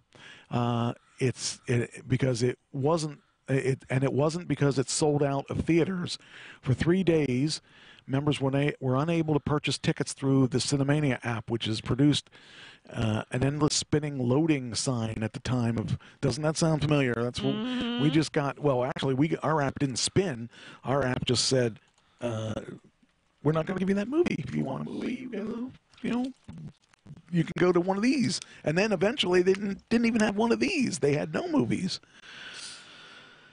Yeah, I'll stick with AMC, thanks. Well, if at some point There's and I would imagine there will be a class action lawsuit against MoviePass. I have 3 claims. Right. So that means I'll probably get $15 instead of $5. Yeah. I just thought you'd like to hear that. Well, not like to hear that, but it is truly what's going on. And then, as stated in our terms and conditions, Cinemania is a non-refundable service. Could you please allow the automatic updates for the Cinemania app on your phone? We're expecting the issue to be resolved very soon with a new update. I don't know. I don't believe them. I think they're going to have the same issues because it's not a sustainable model. They aren't going to make money on that model. So I don't know. I'm sad about that MoviePass didn't work, but I am happy with the AMC thing. The AMC is a pretty good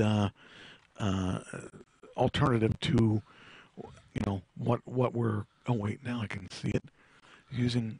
Oh, weird. Is that a new one? March 24th. Oh, here we go. MoviePass accused of deceptive bait and switch. They already have the class action lawsuit, so I guess I need to make it known that I want to be in on that because I want my $15 or $5 or whatever I end up getting, just because they lied to me and made me look bad in front of my mother. That's good. That's a good one. I like that one. They made me look bad in front of my mother, so.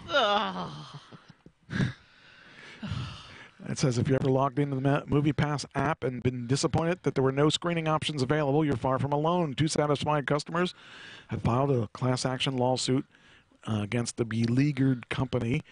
And it says, MoviePass is still alive. Oh, there's new 2019 plans. Going to look at that. At the heart of the complaint is the fact that they purchased an annual plan, paying $105.35 to see 1 movie per day throughout the year. They ultimately saw 3 movies in a 10-month period. We saw, let's see, it was April or May. I think it's April that we saw April, May, June, then there were problems. Yeah. Because I know that in July and August, from then on, it all snowballed. went downhill, yeah. What happens is they get the no more screenings at that theater today. So, news came that there's a new ad campaign. Proud to reveal our new ad campaign. MoviePass should have never been controversial, but we all could come up with multiple reasons why it happened. It's time to put the past just there. Really, they really think that that's a good marketing campaign? They burned a lot of people. Why don't you just give me the money that you owe me, and then we'll talk about us looking at it again. Maybe. Anyway, so MoviePass is still alive, apparently. And sadly, I don't know that I would do it again. Yeah, they are still alive. Holy cow. Wow. Because that's March. That's odd. They're pulling wool over somebody's The plan eyes. costs anywhere from $9.95 to $14.95, depending on the location, and offers a subscription of 3 2D movies a month.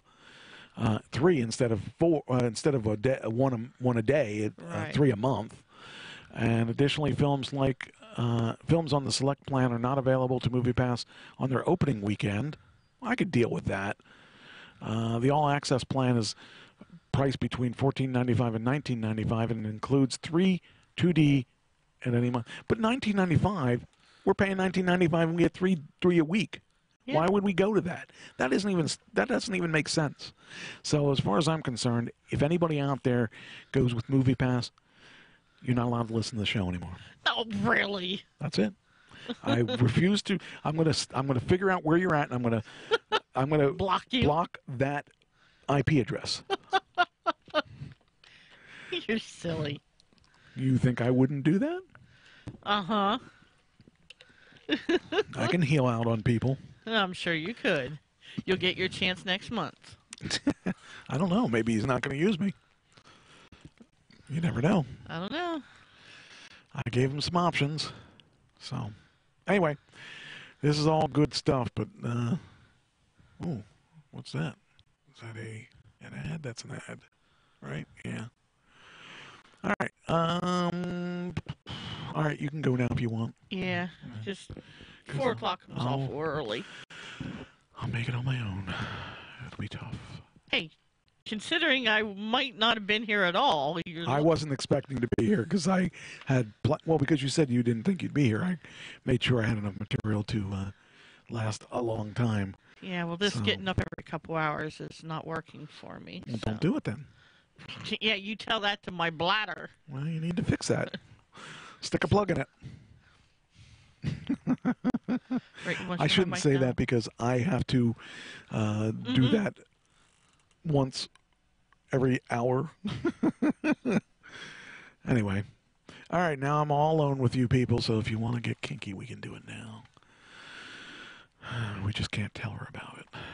All right, now let's see the next story. All right, we did the movies. We did that. We did the Netflix with Amazon. Aaron Paul offers. Oh, okay. So this one I got a couple weeks ago. I didn't have time to do it, but if you were a Breaking Bad fan, this is great news. So I'm hoping this is the real deal. But Aaron Paul offers clues about a possible Breaking Bad movie. And the actor revealed about a rumored sequel to the Emmy-nominated AMC series Friday. This was a week old, or this is at least 1 week old, might be 2 weeks. Let's see, the 16th, the 16th. So rumors are funny. I once heard a rumor I was being cast as Han Solo. I haven't heard anything back. I haven't heard anything about Breaking Bad movie, but if there's one and it comes together, I'd be part of it. Well, it sounds like that makes it easy. It sounds like there isn't one. Bryan Cranston played Walter White. Paul co-starred as Jesse Pinkman and ran 5 seasons and spawned a successful prequel called Better Call Saul. I watched Better Call Saul too, and it's really kind of fun to watch Better Call Saul because they're bringing these guys in, and we know their forward story.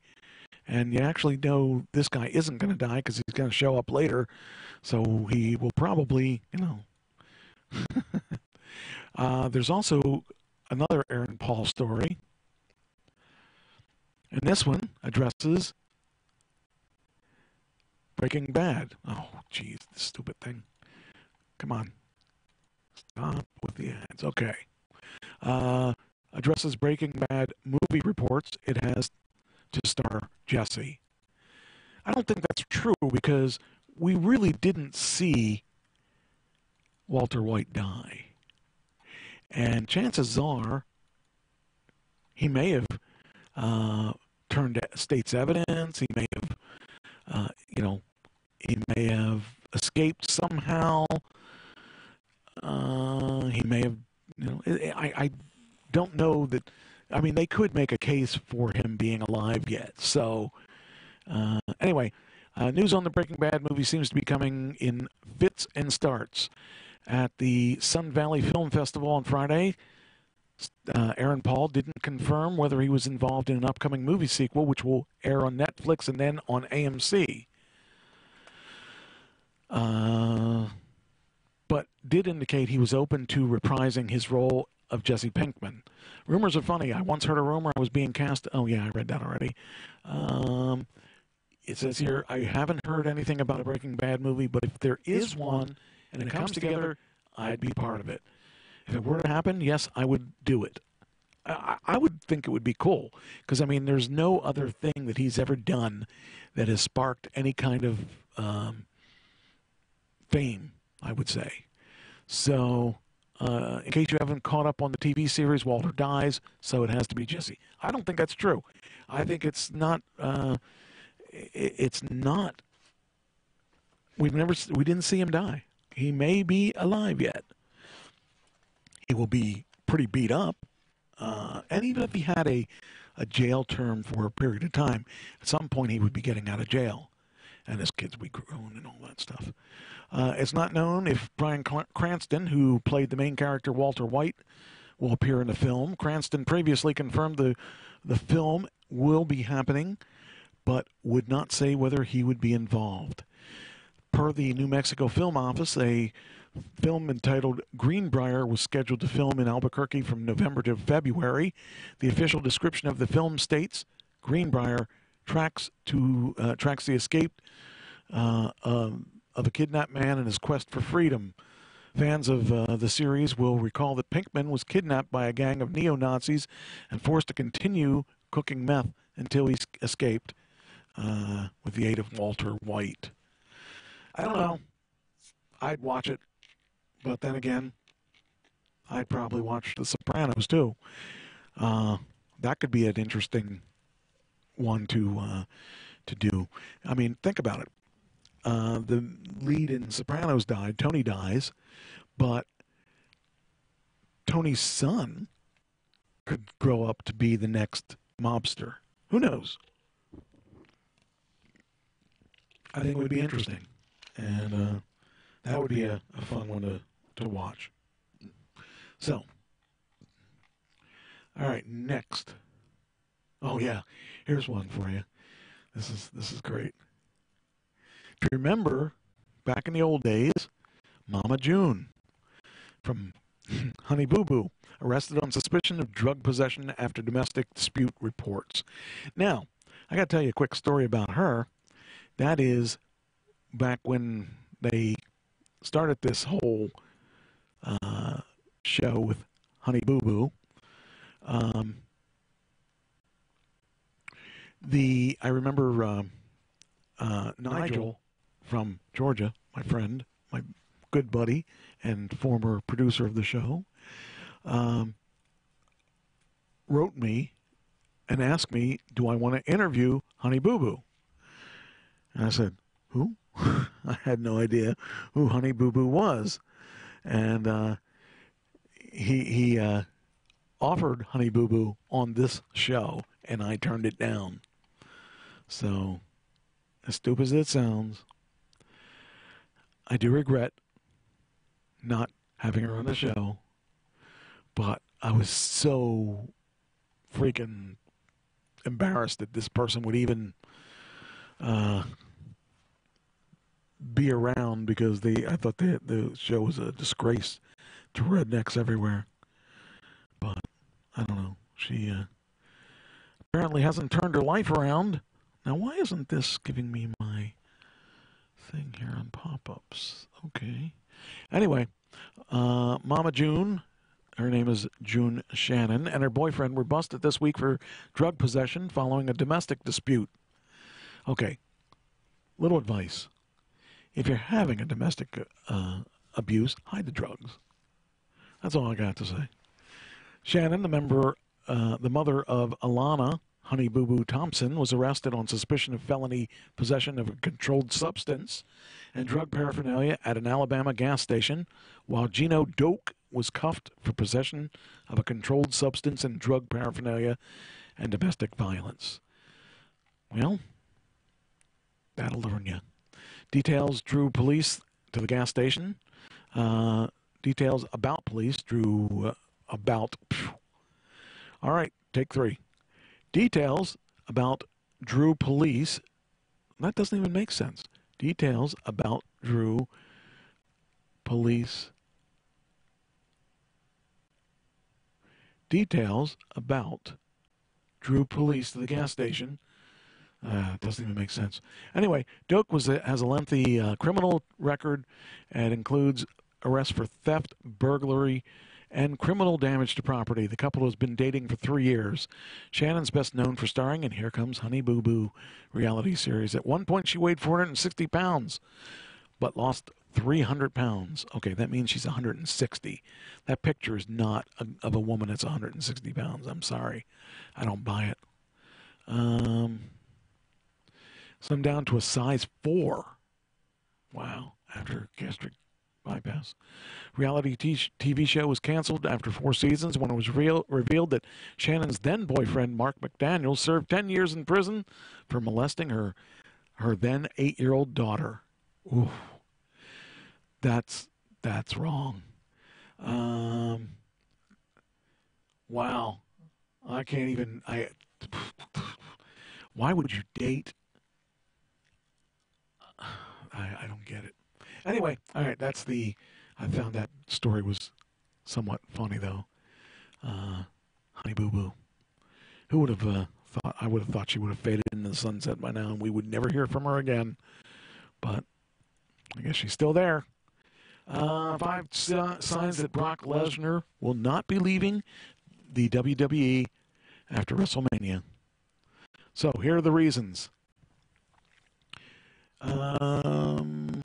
We're not sure whether WWE superstars would be envious of Brock Lesnar. I would be. I think he makes a ton of money. The Beast Incarnate wrestles a handful of matches every year and gets paid a reported $12 million per. So he's making $1 million, and he doesn't even come to the shows very often. The Universal title is the new Internet Championship, as Lesnar continues to have it strapped around his waist without having to do much for it. Take this info into perspective. There have only been 4 other champions apart from Lesnar ever since the title was introduced in 2016. Lesnar's 2 reigns have spanned 637 days and counting. If Roman Reigns is Vince McMahon's blue-eyed boy, then Lesnar is the boss's box office cow. Lesnar is a generational talent who, despite having his detractors, managed to bring in the hype and moolah whenever he's called upon by the WWE. Probably doesn't even care whether or not the WWE Universe likes him or not. The former UFC champion is a no-nonsense as they come, and the perfect representation of WWE, the reality error. Lesnar is a generational talent. WWE has invested a lot in the 41-year-old superstar who would not be willing to part ways with him yet. Yet there's rumors of him leaving after WrestleMania 35, but there's a lot of unmistakable signs that he'll still be there. Brock Lesnar's indirect message to the WWE. It's no secret that Lesnar wants to compete inside the octagon again, and has already planted the seeds for a fight against Dan Cormier. However, DC is currently injured, and Lesnar's signed with the WWE. It is revealed quite recently that Lesnar was part of the United States Anti-Doping Agency drug testing pool, despite not being an active MMA competitor. Dave Meltzer noted that Lesnar is not pulled out of the testing pool to send WWE the signal that he does not plan on leaving the company. Lesnar doesn't want Vince McMahon to think that he isn't serious about going back to the UFC. WWE and Lesnar are expected to sit down and discuss another contract extension, and the Universal Champion is hoping WWE will table a big figure. If the numbers are right, Lesnar will stay. So here is the, I guess, the video of Lesnar. And 10 years ago, Brian Ortega was we gotta have this. Of course, we're gonna have the commercial. So we'll just silence the commercial. Anyway, with Lesnar, I mean, you got a really nice, good, talented man, but he's made a lot of enemies. So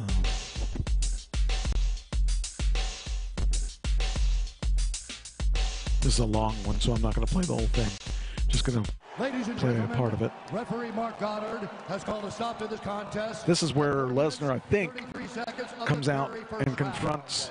Declaring the winner by knockout and undisputed UFC heavyweight champion. I haven't watched it in so long, I didn't even know who was the champion anymore.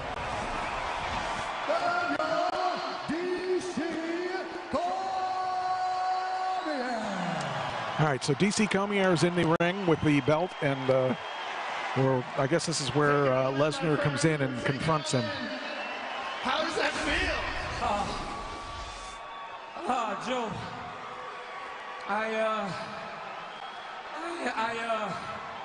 I was a heavyweight for a long time, and I loved the division. I never knew what I could become, but tonight I got the answer. I'm a 2-division champion, baby! now, DC, this brings you to a very elite. All right, let's move on and try to get Lesnar where he's at. Let's see if he can.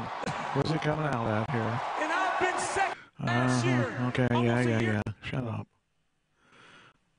Let's see if he's there yet. For a long time, he's a wrestler. Oh, here we go. He's an All-American. So Cormier calls him out. He's a former UFC champion. I never thought I would fight him, but Brock Lesnar, get your ass in here. Wow, this is pretty good.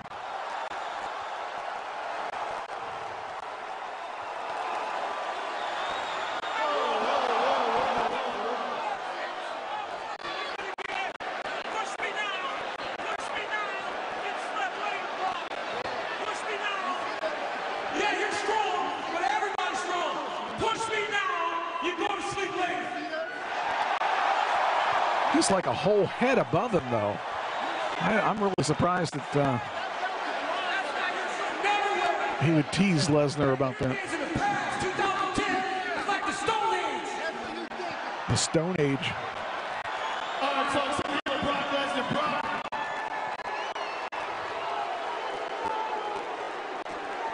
What does this all mean to you, Brock? Let me tell you something. I walked into this building and watched the heavyweight disasters from the beginning. Nagano's a piece of shit. Miocic's a piece of shit. DC, I'm coming for you.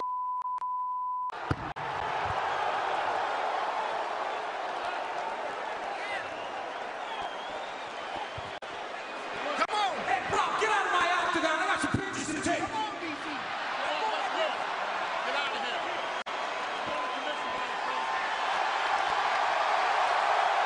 I don't know. This is kind of interesting. It's like a WWE thing. I mean, the promo is very WWE-ish. So who knows? That's it's interesting to see that the well, that's the first sign that he's leaving. There's supposed to be 5 of them.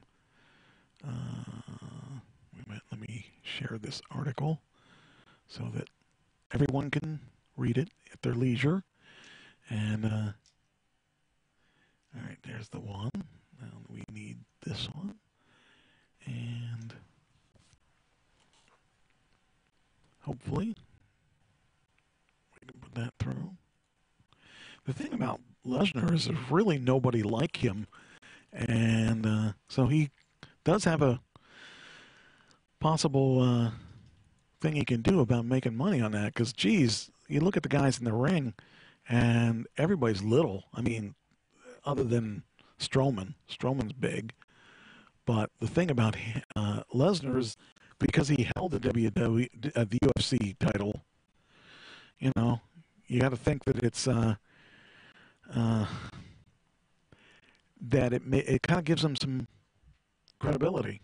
Anyway, the WWE AEW bidding war. Lesnar's a proper mercenary. He won't show up to work if the money's not right. The money has to be good. And he still may choose to stay back on his farm in Merrifield, Saskatchewan, Canada. The fans still pay to see him pummel the less fortunate superstars to pulp, and that makes him the most marketable name in all of pro wrestling today. Now, keep in mind that Chris Jericho signed that. I think Arn Anderson was signing as probably a talent agent. So these people are all like keeping this door open for AEW, and they have a picture here of Cody Rhodes, who is not working for the WWE.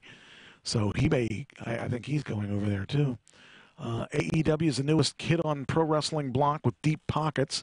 The Khan's family worth is greater than the McMahons, and it should come to no surprise to that the upstart promotion has already had their sights set on signing Brock. Chris Jericho has mentioned his desire to face his former colleague, and would have convinced Tony Khan about potentially pulling the Lesnar coup, I guess it's coup, if in order to prevent their talents from being lured by the AEW for Lesnar's services.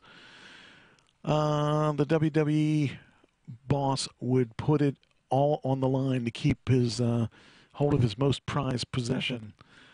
Who knows? Who knows? I have no idea whether or not we're going to see them, pick him up, but that would be a good buy. I think that would be probably a better buy than some. So I find it interesting that let me see what this is. Okay. But anyway, yeah, I could see it. I could see it happening. I could see he's probably the biggest money name out. I would say probably out there today. So let's see. This is the video of Jericho coming to AEW. The third reason why Lesnar's not moving, a move to SmackDown after the show moves to Fox. So I guess SmackDown is moving to Fox. I didn't know that. But then again, I don't keep up with that stuff anymore. Come October, Raw won't be WWE's flagship anymore, as SmackDown will move to Friday on Fox, which is projected by to garner larger viewership than the Red brand. It's a big deal that the WWE will reportedly will make up reportedly $540 million each year until the deal expires in 2021. Fox needed to replace UFC, which moved to ESPN recently, and WWE was the next best brand. The shift to networks is expected to bring around a change in the product, as the programming could be more sports-oriented and edgy in nature. WWE has a lot riding on this deal, and failure to make waves on Fox could prove to be a big blow for the company. Fox has reportedly asked WWE to have Ronda Rousey on SmackDown, and we would not be surprised to see Brock Lesnar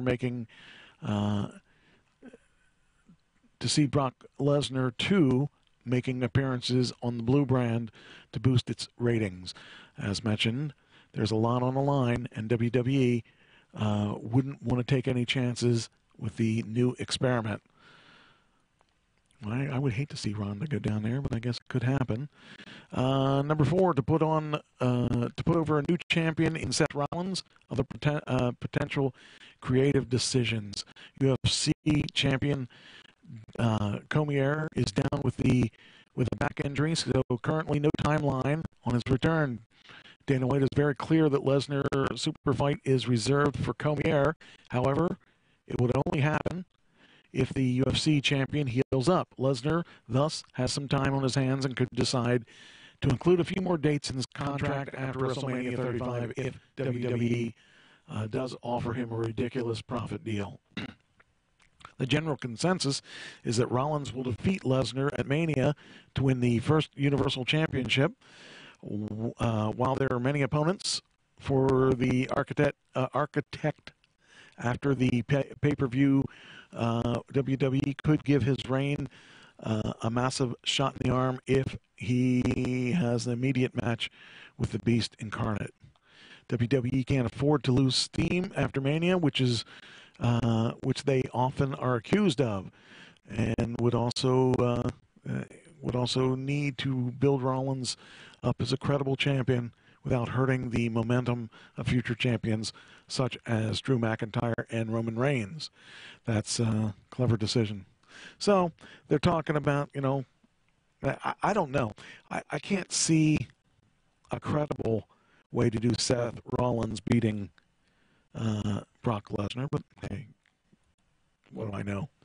I don't know a billion-dollar company. To put 5 reasons to prove that Lesnar will not be leaving the WWE. To put Roman Reigns at WrestleMania. Insanity is the same thing over and over again. That sums up the Roman Reigns situation. There's a legitimate chance that WWE books Rollins to lose at WrestleMania, only to facilitate the title change to Reigns after the show of shows. I know you hate the sound of it, but it could actually happen. Rollins is a top superstar now, but he is still in the big dog's yard. Reigns will eventually win the title again soon after he never lost it in the first place. Don't assume that Reigns may have to wait as Finn Balor did. No, Reigns is the chosen one and has all the babyface momentum that he could warrant after another title run. At least this is what the WWE creative may think. Lesnar doesn't necessarily have to face Reigns in a singles match because, let's admit it, that would have led to mass boycott of the WWE. A triple threat match between Rollins, Reigns, and Lesnar could be a convenient way of taking it off of Lesnar while also making all men look equally strong, irrespective of outcome. Personally, I hope that Rollins slays the beast and sends the jacked up white boy to the octagon. Being an MMA fan, I would much rather see Lesnar versus Cormier than another episode of Raw without its top champion being featured. I agree with that. The fact of the matter is that Bruno Sammartino, my favorite wrestler of all time, I only saw 2 times. I saw him twice live, but it was through what was pay-per-view back and then. That was a simulcast of the show at the Zembo Temple. So it's kind of weird that, when you think about seeing your champion, back when I was a kid, you almost never saw the champion on television. The champion was always, almost always, if anything, the pay-per-view or the card's main event, and that's the only way you would see him as the main event.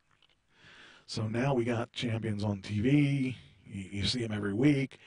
You get to know who they are. I mean, it's a lot different product, too, than it was back then.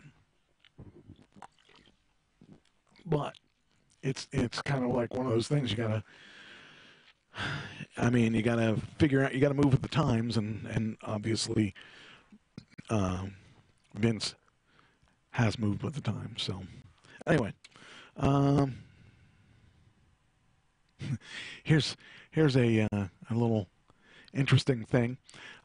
April Hunter's a little, not a little, I should say. She's an independent wrestler, and she posted this on her Facebook.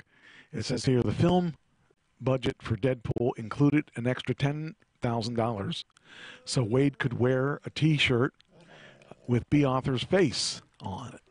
Deadpool's obsession with the Golden Girls deemed it necessary for B. Arthur's estate to give permission for a $10,000 donation to $10,000 donation to charity.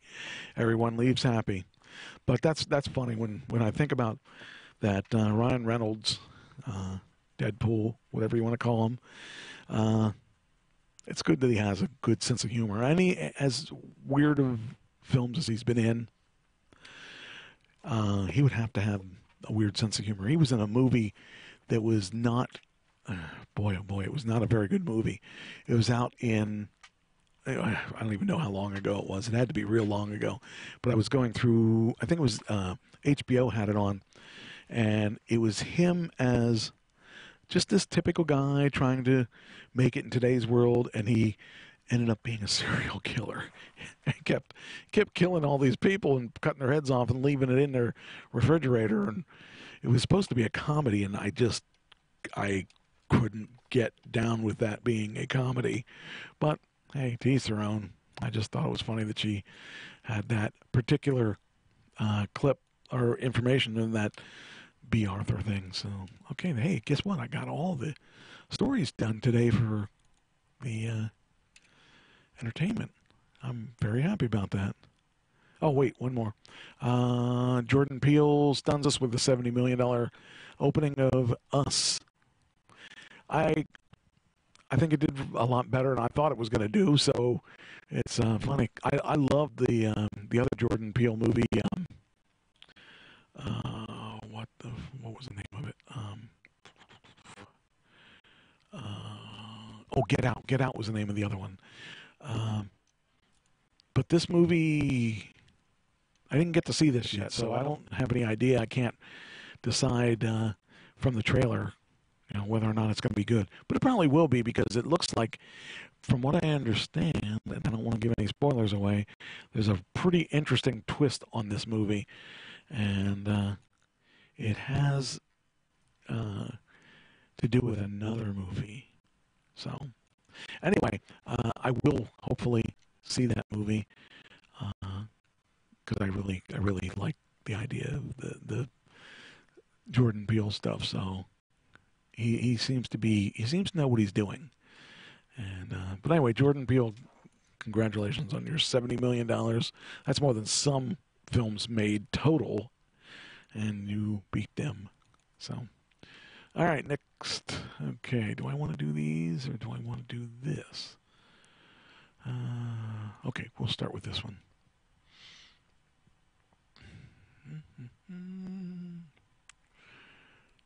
Okay, I thought we did this last week. This one we didn't. Okay, so there's something interesting. Now, I'm a big Tesla fan, as there's no surprise of that. But this is really, really good. Tesla updates new 200-plus kilowatt Model SX charge rate before reverting it to normal. So what does that mean? What it means is the electric pumps, charging stations, I guess I would call it, the electric charging stations are now going to be, I think, almost quadruple the speed that they were. So they're talking, just checking here, Tesla's updated its website to show a 200 kilowatt charger for the Model S and Model X, but the automaker removed it after we pointed out the update. The Tesla launched Supercharger 3 earlier this month, and the automaker made it clear it was only for the Model 3 so far. The Model S and the Model X, Tesla said that an upgraded charge rate would be coming soon through a software update without specifying anything else. Kind of sucks because I got my car in November, and now they want to jack me up another, who knows. But so for Model S and Model X, there's going to be an upgrade charge. Last week, Tesla said Model S webpage is to display a much higher rate. It went from 170 miles in 30 minutes, which is what it'll do now, to charging 170 miles in 15 minutes. I guess that's twice as fast as what it was, and so it'll it says here, did the math, and it adds up to roughly 210 kilowatt based on the Model S long range. Along with the new charge rate, the Teslas changed the mention of any supercharger to supercharger location, which could reference to only achieving that charge at some Tesla superchargers. More specifically, Supercharge V3 locations. We point out the change to Tesla and ask them to explain the update, but the company refused to comment, and they reverted to the webpage back to 170 miles for 30 minutes. I actually get I think it was 180 miles in 30 minutes, but that's beside the point. So who knows? I mean, if they up, the biggest complaint about electric cars is you don't get enough distance. This is obviously some kind of change that could actually tell you you're going to, if I could charge a full charge, well, 170 miles is less than a full charge, but let's say 170 miles for 15 minutes. That's pretty good, and I could deal with that. So if that were to come up, I'd say, okay, I'd be happy. I mean, I'd be very happy, because right now it's taking me 30 minutes to get 170 miles or 180 miles. But if I could do it in 15 minutes, that'd be awesome. You could come up to a convenience store, plug into their charger, go into the convenience store and come out and get your hoagie or whatever. Bring your hoagie out after you get it made, and your car's ready to go. That sounds like an awesome thing. So I don't know. We'll wait to see what happens, but it sucks if they're going to charge the Model X and the Model S. They should be taking care of those people because they're buying the high-end stuff. But, you never know. I found that really cool, though, that they basically... let me get rid of this. Okay.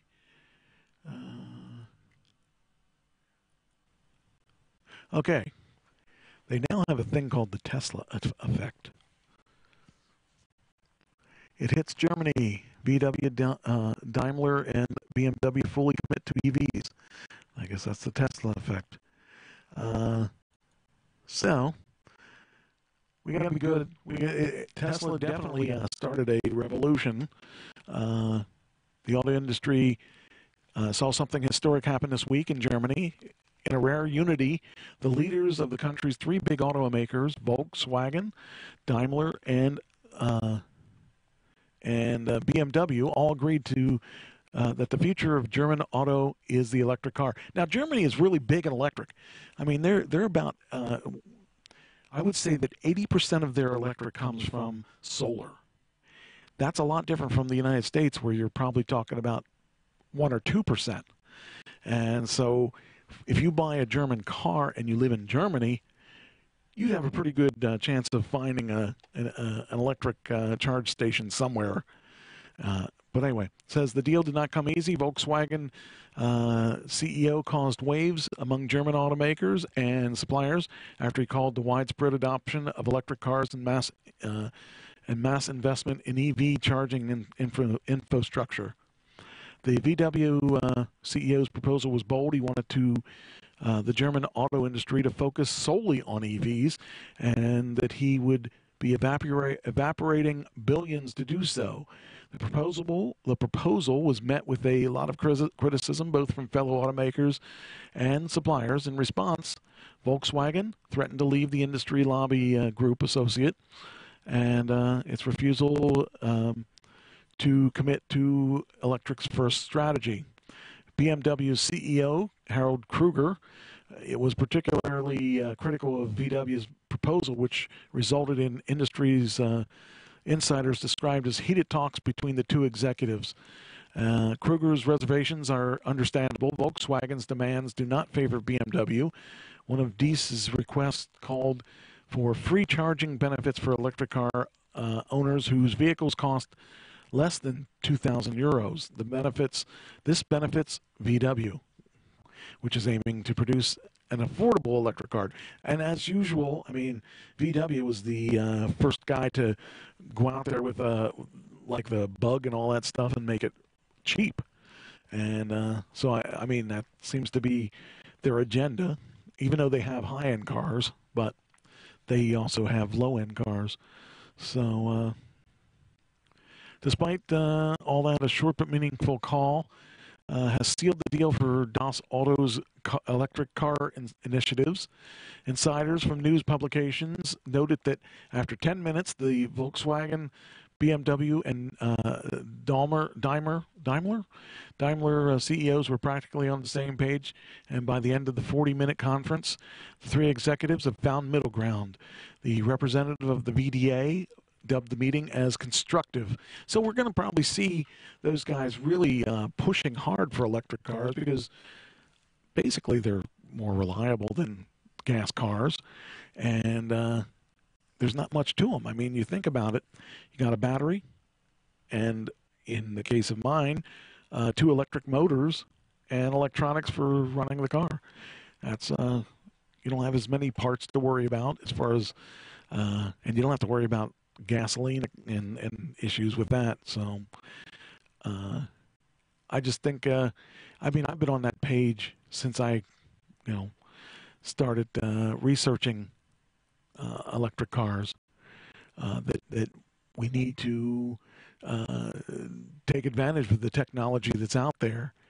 And yeah, there's definitely an expense where it is right now because there isn't enough people doing it. But eventually, when there's a lot of people doing it, we should see the prices come down. Okay, now a LinkedIn post written by Volkswagen's CEO outlined his points as follows. In order to stop global warming, there is no way around the Paris climate targets. To do this, the car must become cleaner as possible. Must become cleaner as possible. as soon as possible, as CO2 free by 2050 is the latest.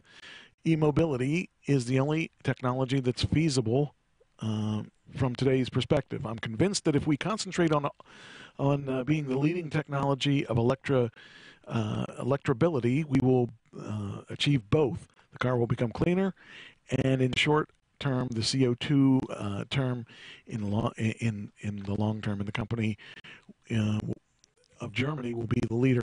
You know, the thing is, more companies are coming up with cars. There's companies like Ford is talking about dropping all their cars and focusing on trucks, but they're going to still make. They're talking about maybe making an electric car or electric truck, and that'll be interesting to see that, because you know the Ford 250 or whatever has been the main sales vehicle of theirs forever. But we'll see if Germany picks the ball up and runs with it. But it sounds like they want to make some major dents in that. But all the manufacturers like Audi and all that are all doing electric cars now. So it's interesting because none of them have lived up to the cheap Tesla. So most of them are still getting 200 or so miles to the charge, whereas the cheap Tesla, I don't want to say cheap Tesla because it's cheaper than the other Teslas, but that one is still like 320 miles to the charge, whereas everybody else is around 200-ish, give or take. So it'll be interesting. It's something that certainly has a lot of growing pains, but it's mostly because of the cost of everything, and of course everybody being afraid of what the charging situation is versus where you got to go, where you're working at, whatever.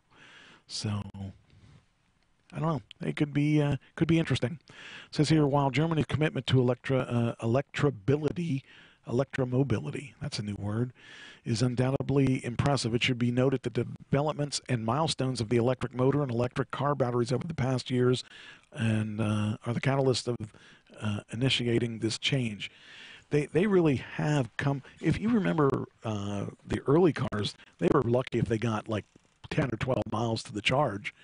And the hybrids, the plug-in hybrids, get about, say, 15 miles to the charge on up to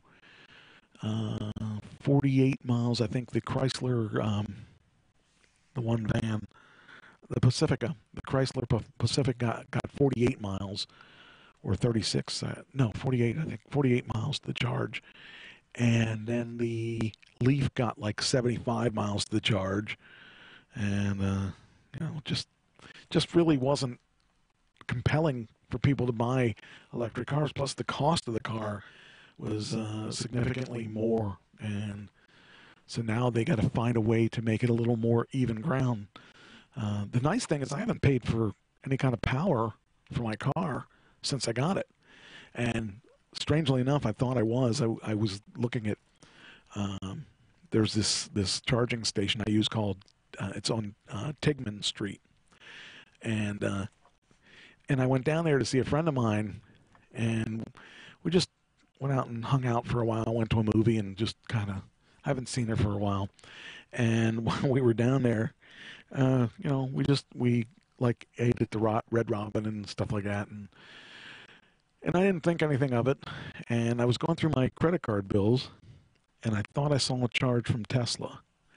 I saw a charge of $40 from Tigman, the Tigman area, and I thought, well, geez, where was I? And that's where I charge at. And I thought, well, they didn't charge me $40 to charge, because I mean, really, I would have at the most charged 200 miles maybe, but I don't think I did that day. I think I charged maybe 150 miles while I was at that charge station. I thought, wow, $40 is a lot for that. And I looked at this bill a little bit, closer, and I realized that was the cost of the Red Robin meal. So I have not paid anything for electric so far. So that's kind of exciting. But anyway, like I said, this is going to be interesting as the industry keeps growing and as the industry gets more and more techie and stuff. I I have no idea how it's going to do, but it'll be interesting to see. Somebody's got to come up. So far, nobody's come up with a better battery situation than Tesla. And I'm waiting to see who is going to come up with something that'll give us a quick charge and get us in there and out of there without any hassle. So, I don't know. We'll see. There are some other ones that are coming out. I had seen, what was it? The high performance was, this one high performance, I can't remember the name of it. This one high performance had these huge batteries that were like the size of, let's say 8 milk crates back to back is how big they were. But they were actually batteries, and they were so heavy you had to buy a special cart and you had to take the battery out to charge it. That seems to be really bad planning. So whenever you needed a charge, you had to go to one of the dealerships, and they would take your battery out, and you had to have this special thing to carry the battery because it was so heavy. It was a stupid idea. But anyway. Yeah, so, all right, so I think I talked about this. Well, they didn't. Okay. Here's an update to the one thing I did talk about. Tesla starts unlocking more power in existing supercharger stations. The announcement is that Supercharger V3, Tesla is starting to unlock more of its existing power stations. So apparently all they got to do is like flip a switch or something. When Tesla launched Supercharger hey, Lorianne.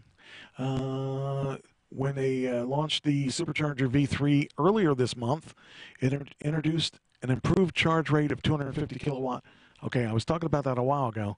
At the same time, the company announced it would unlock more power to existing version 2 stations. I think the one station that I use is a version 2. And I think most of the stations that I've used so far are version 2. And I have actually used version 1, which are really slow. You'd be sitting all day waiting for that to charge.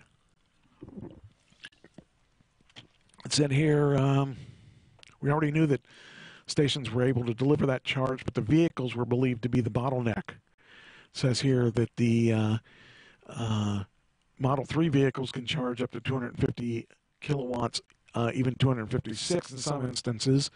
It's clear that they may take more power out of the existing V2 chargers. So it's the Model 3 is the flagship product. That's the one they sold the most of, and it's they've done really well with it. It says here that there will be a new software update that will enable the Model 3 to take advantage of it. I want to make sure that they make sure that I can take care of it too. A Model 3 owner is going to unlock, let's see here. Oh, okay, so this is, I guess this is something about the picture of them. Model S and X are supposed to be able to take advantage of the higher charge rate, but their new peak rate is not clear yet.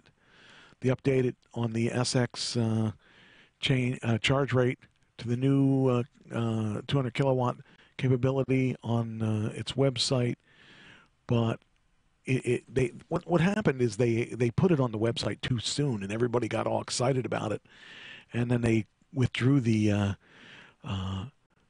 because they said, well, we're not ready for this yet, so we don't want people asking questions, and kind of stupid. I think they really effed that up.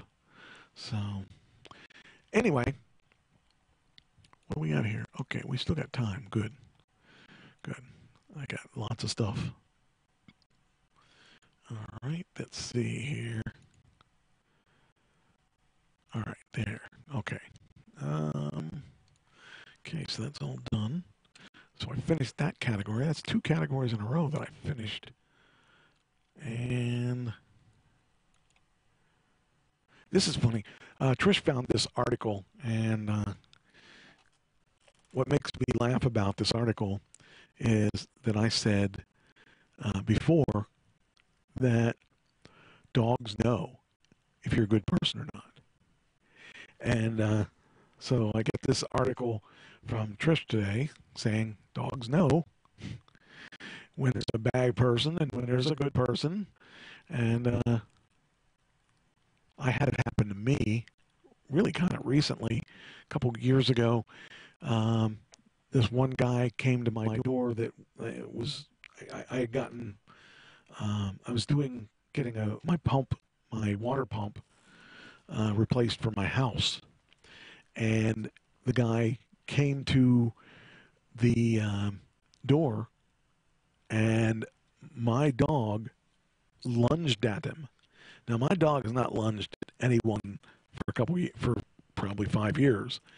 So I was really surprised that he lunged at him, and he wanted to kill this guy. And the guy didn't even, I mean, he looked a little sleazy, but the guy just went after him. And I was kind of glad when I usually put him on a leash whenever anybody's coming near the house. And this particular time, I put him on the leash. Because if I hadn't put him on the leash, he probably would have, gone further and tried to hurt him. But says, have you ever noticed how easy it is your dog to size up somebody? As humans, we have difficulty judging a book by its cover, but it seems that dogs are able to do it quite well. That's true. Perhaps it's because they have amazing senses that allow them to do everything from tracking people over many miles to sniffing out drugs or bombs or protecting our first responders. It's amazing. To me, it's amazing that dogs can do this. And it says here, it seems the abilities of dogs is not limited to the working factors, but they also recognize what is inside an individual. This is according to a study published in the journal Neuroscience and Biobehavioral Reviews. Say that a dog can sense when a person is being mean to another person. Well, the guy wasn't being mean to me. He wanted to take my money. I guess that's mean. This information they apparently use to respond in that way. Dogs are known to consistently follow human pointing gestures. In this study, we ask whether dogs automatically do this or whether they're flexible. They flexibly adjust their behavior depending upon the reliability of the pointer demonstrated an immediate preceding event. They were under a number of scenarios that the dogs went through. In one of the scenarios, the dog was present when a volunteer was helping someone trying to open a jar. In one case, the volunteer was passive, and in the other, they refused help. When the scenarios played out, the same volunteers tried to give the dog a treat. The person who was passive was just trying to give the dog a treat successfully, as the person who helped open the jar. If the volunteer was nice, however, the dog was much more likely to take the treat from their hand. Well, like I said, I saw it in that the dog wanted to kill the guy, and I don't know what he did. I mean, if he was just an evil person, I don't know. Just seemed really weird to me that that this dog was just going to kill the guy for whatever reason. So, but anyway, I thought that was kind of an interesting article just because it happened to me, and I was pretty sure that there was something I should probably make people aware of. Now, hey, nobody's won the lottery as far as I know. $750 million. $750 million. Can you imagine $750 million? That's amazing money. It's life-changing money, and I just think that that's a lot of money. But it's still available. Why is it still available? Why? What is going to make people win? I don't know. I wish I'd win that kind of money. I'd buy a little island somewhere and not have to deal with the people. And it says here, no winner for Saturday's Powerball drawing. The prize is getting even bigger. The numbers for the $625 million jackpot were 25, 24, 52, 60, 66. Hike. No hike. Anyway, and the Powerball was 5. So if you have those numbers, you could have, well, if you had those numbers, you could have made a ton of money. So I remember I was playing lottery fairly regularly. I haven't played in a while. About 1 in 292 million. You're more likely to be struck by lightning or have conjoined twins. Yet people keep playing because dreaming about winning millions of dollars is more fun than dreaming about being attacked by a shark. Americans spend more than $70 billion on lottery tickets each year. Between 60 and 70% of that is spent on instant scratch tickets. I never do the scratch tickets. Those scratch tickets really annoy me. Powerball players pick 5 numbers between 1 and 69. And they changed that because I had my ticket ready to go for years. To win the jackpot, you must match all 6 numbers. Your odds of winning never change, despite how many people play. That's interesting. The only thing that changes is how much you can win. The jackpot total posted on billboards is just an estimate. A percentage of every ticket sold goes into a pool. That money is split evenly if there are multiple winners. Lottery winners are offered 2 options, a cash payout this is important. or an annuity jackpot. If a winner... Now, this is the thing to think about. The cash payout's usually half what the other number is. And what happens is nobody gets the extra. In other words, when they say $700 million, they're meaning like $350 million if you take cash, or $700 million if you take it over 20 or 30 years. Now, what happens is the reason for the big discrepancy is that they take, there's only 350 million. If there's only 350 million to give away, but what they do is they give you your 350 million, or they'll give you, I don't know, whatever say the monthly is $12 million a month or something, whatever it is, they'll give you that, and then they'll take the rest of that 350 million, and they'll invest the money into other things, stocks, bonds, whatever it is. And at the end, if you live to get your whole 700 million, then you get your whole 750 million. But if you die between now and the next year, they keep the rest of the money. No, your family does not get it. That's why it's a good reason to buy, or to buy the tickets as a cash payout. Winner chooses the cash payout, the state lottery gives him or her the entire amount. State and federal income taxes are taken out immediately. If a winner picks the annuity jackpot, the state lottery invests the cash in various government securities. The winner is then given 30 payments over 29 years, plus any interest earned. The money is treated like income on the winner's tax form each year.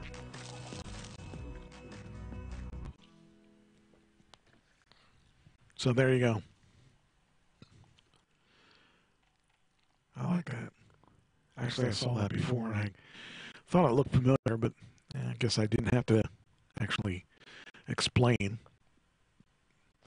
Let me do this. It's running out of time. I'll pick some good ones.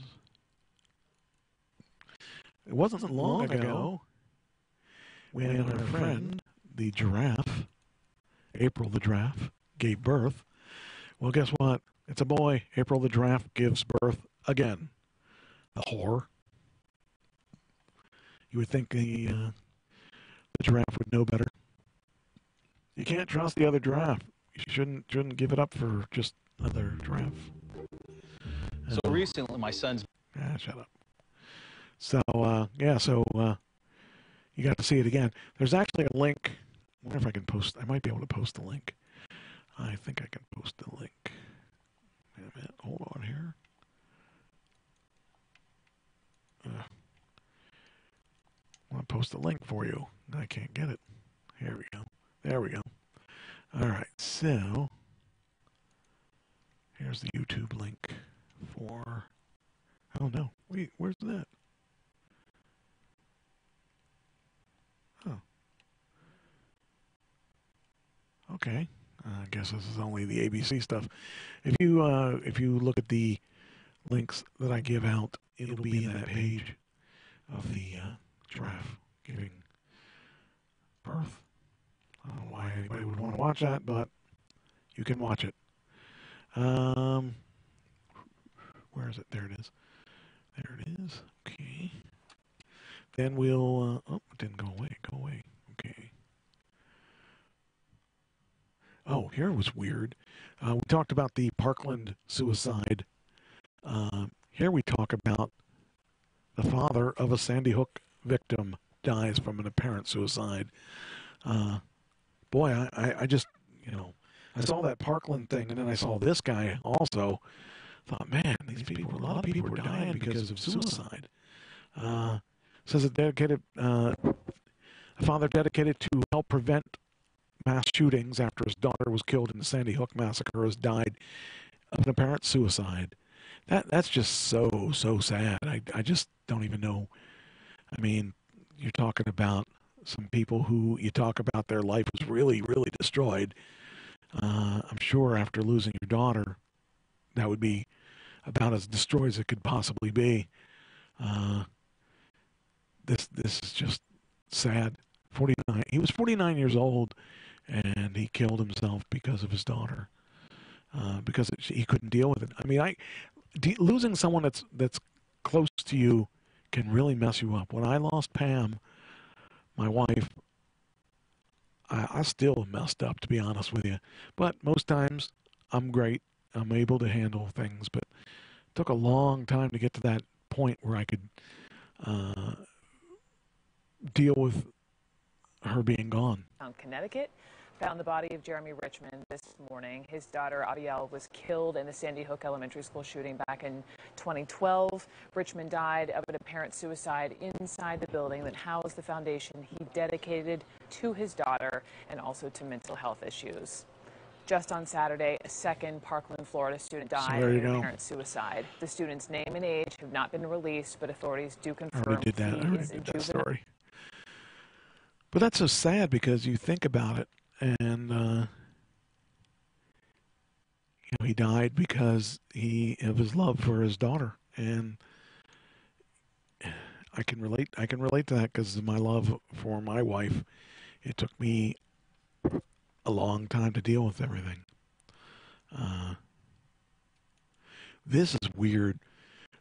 Infant dies after parents circumcise him at home.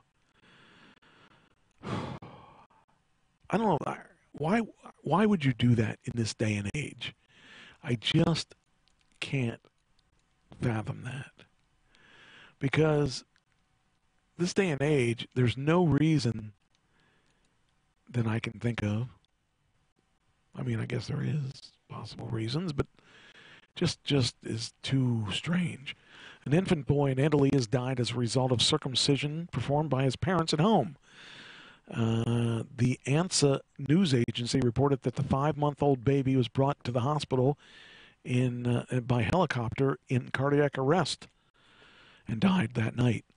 The prosecutor's office in the northern province of Reggio Emilia has opened a manslaughter investigation, and the infant will undergo an autopsy.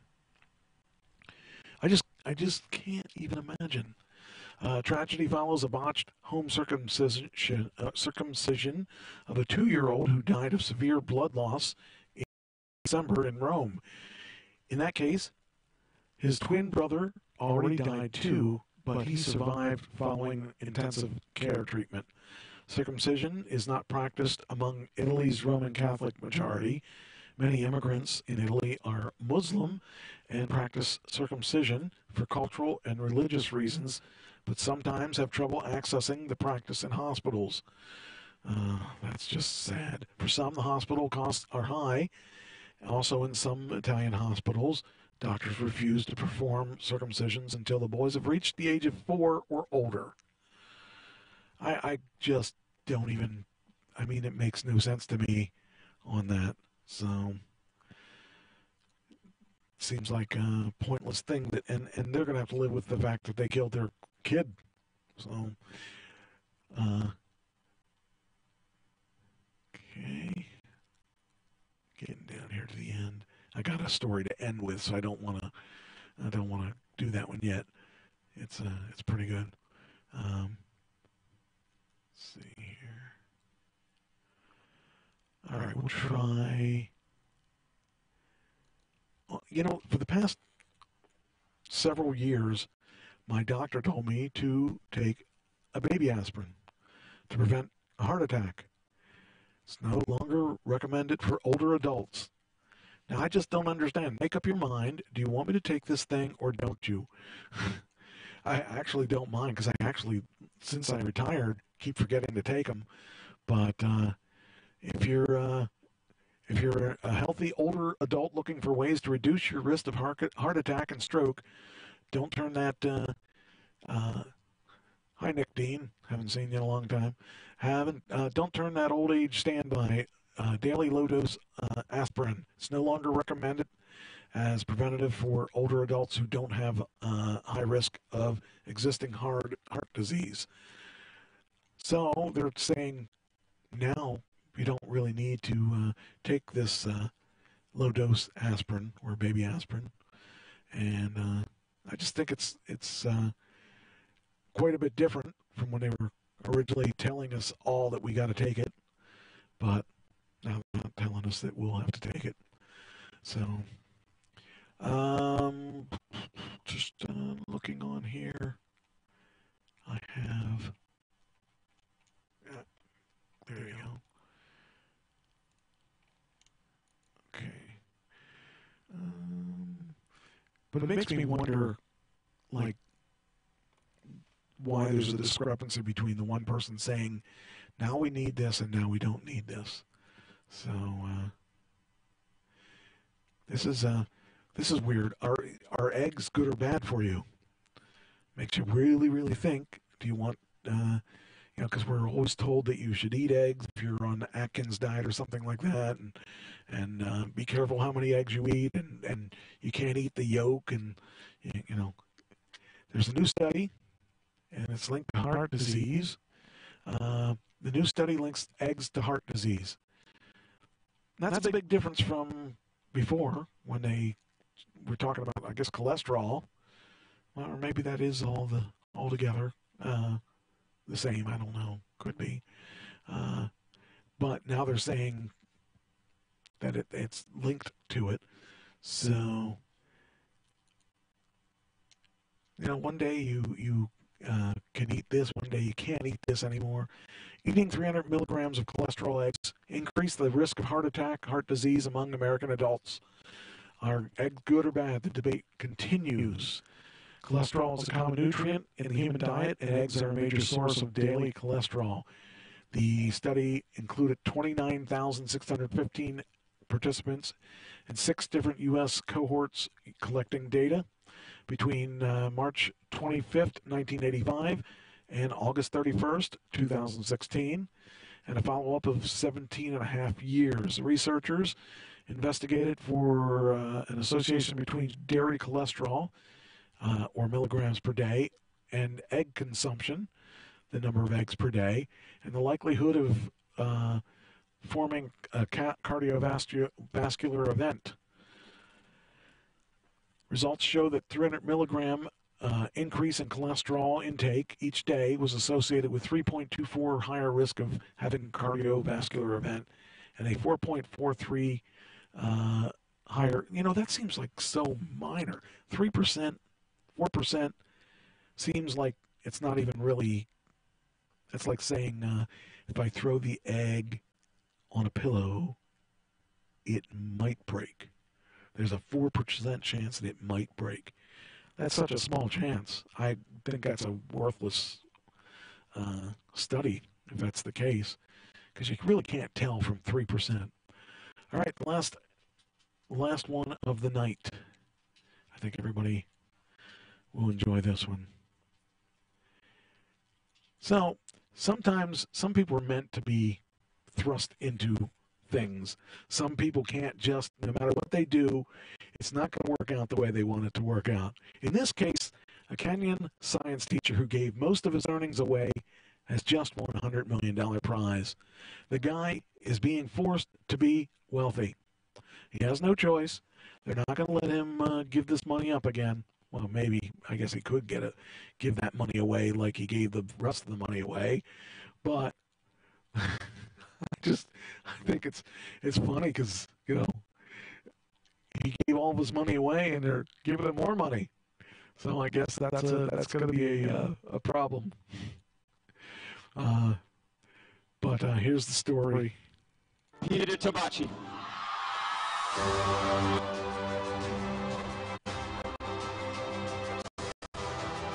Peter Tabachi, and he's walking around in a robe.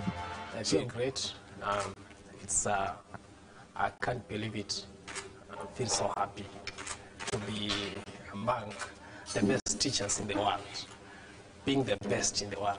This one, I'm going to give it back to the society, okay? Because myself, I'm a brother, okay? Our needs are catered for, like food, clothing, and everything. So I'll be so happy. In fact, it is a great moment that the society is going to benefit. Now, who would have ever thought about somebody giving? I mean, people say, I'm going to give my money to whatever, and they might do it, they might not do it, but in general, they do it when they're dead. This guy gave his money away while he was still alive. Peter Tabachi, Tabichi, who is from a remote village. I guess it's going to play again. Remote village of Pwani in Kenya. Kenya's Rift Village, gave 80% of his paycheck to poor students in his hometown.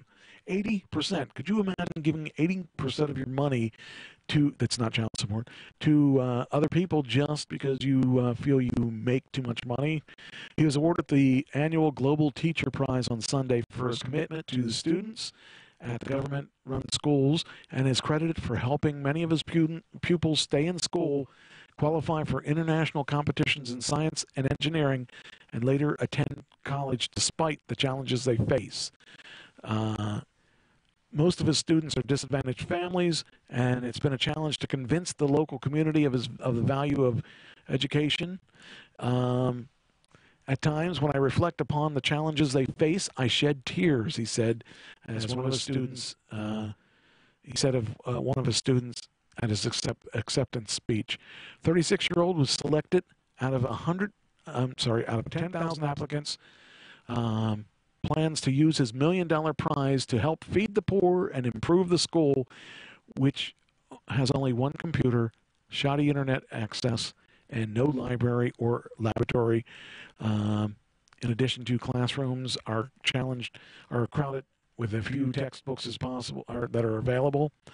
The award ceremonies held at Atlantis Hotel in Dubai was hosted by actor Hugh Jackman. Before the weekend, the farthest Tabachi has ever traveled is Uganda, and he's never been on an airplane before. His father was a primary school teacher, raised him and his siblings alone after his mother died when he was 11. During his acceptance speech, he thanked his father for instilling Christian values in him before inviting him to the stage. I think it's a really cool thing to see that there are good people in this world nowadays that aren't out for just themselves. So I think it's really cool. Anyway, with that, I'm going to let it go. I'm going to get myself rolling out of here. And as always, I thank you for listening to the show. And I've got to figure out what I'm doing here. Oh, yeah. Anyway, I'll see you next week. And same bad time, same bad channel. Just remember, the most important part is that I remember what I want to do with my... There we go. All right. Let's try this again. The most important part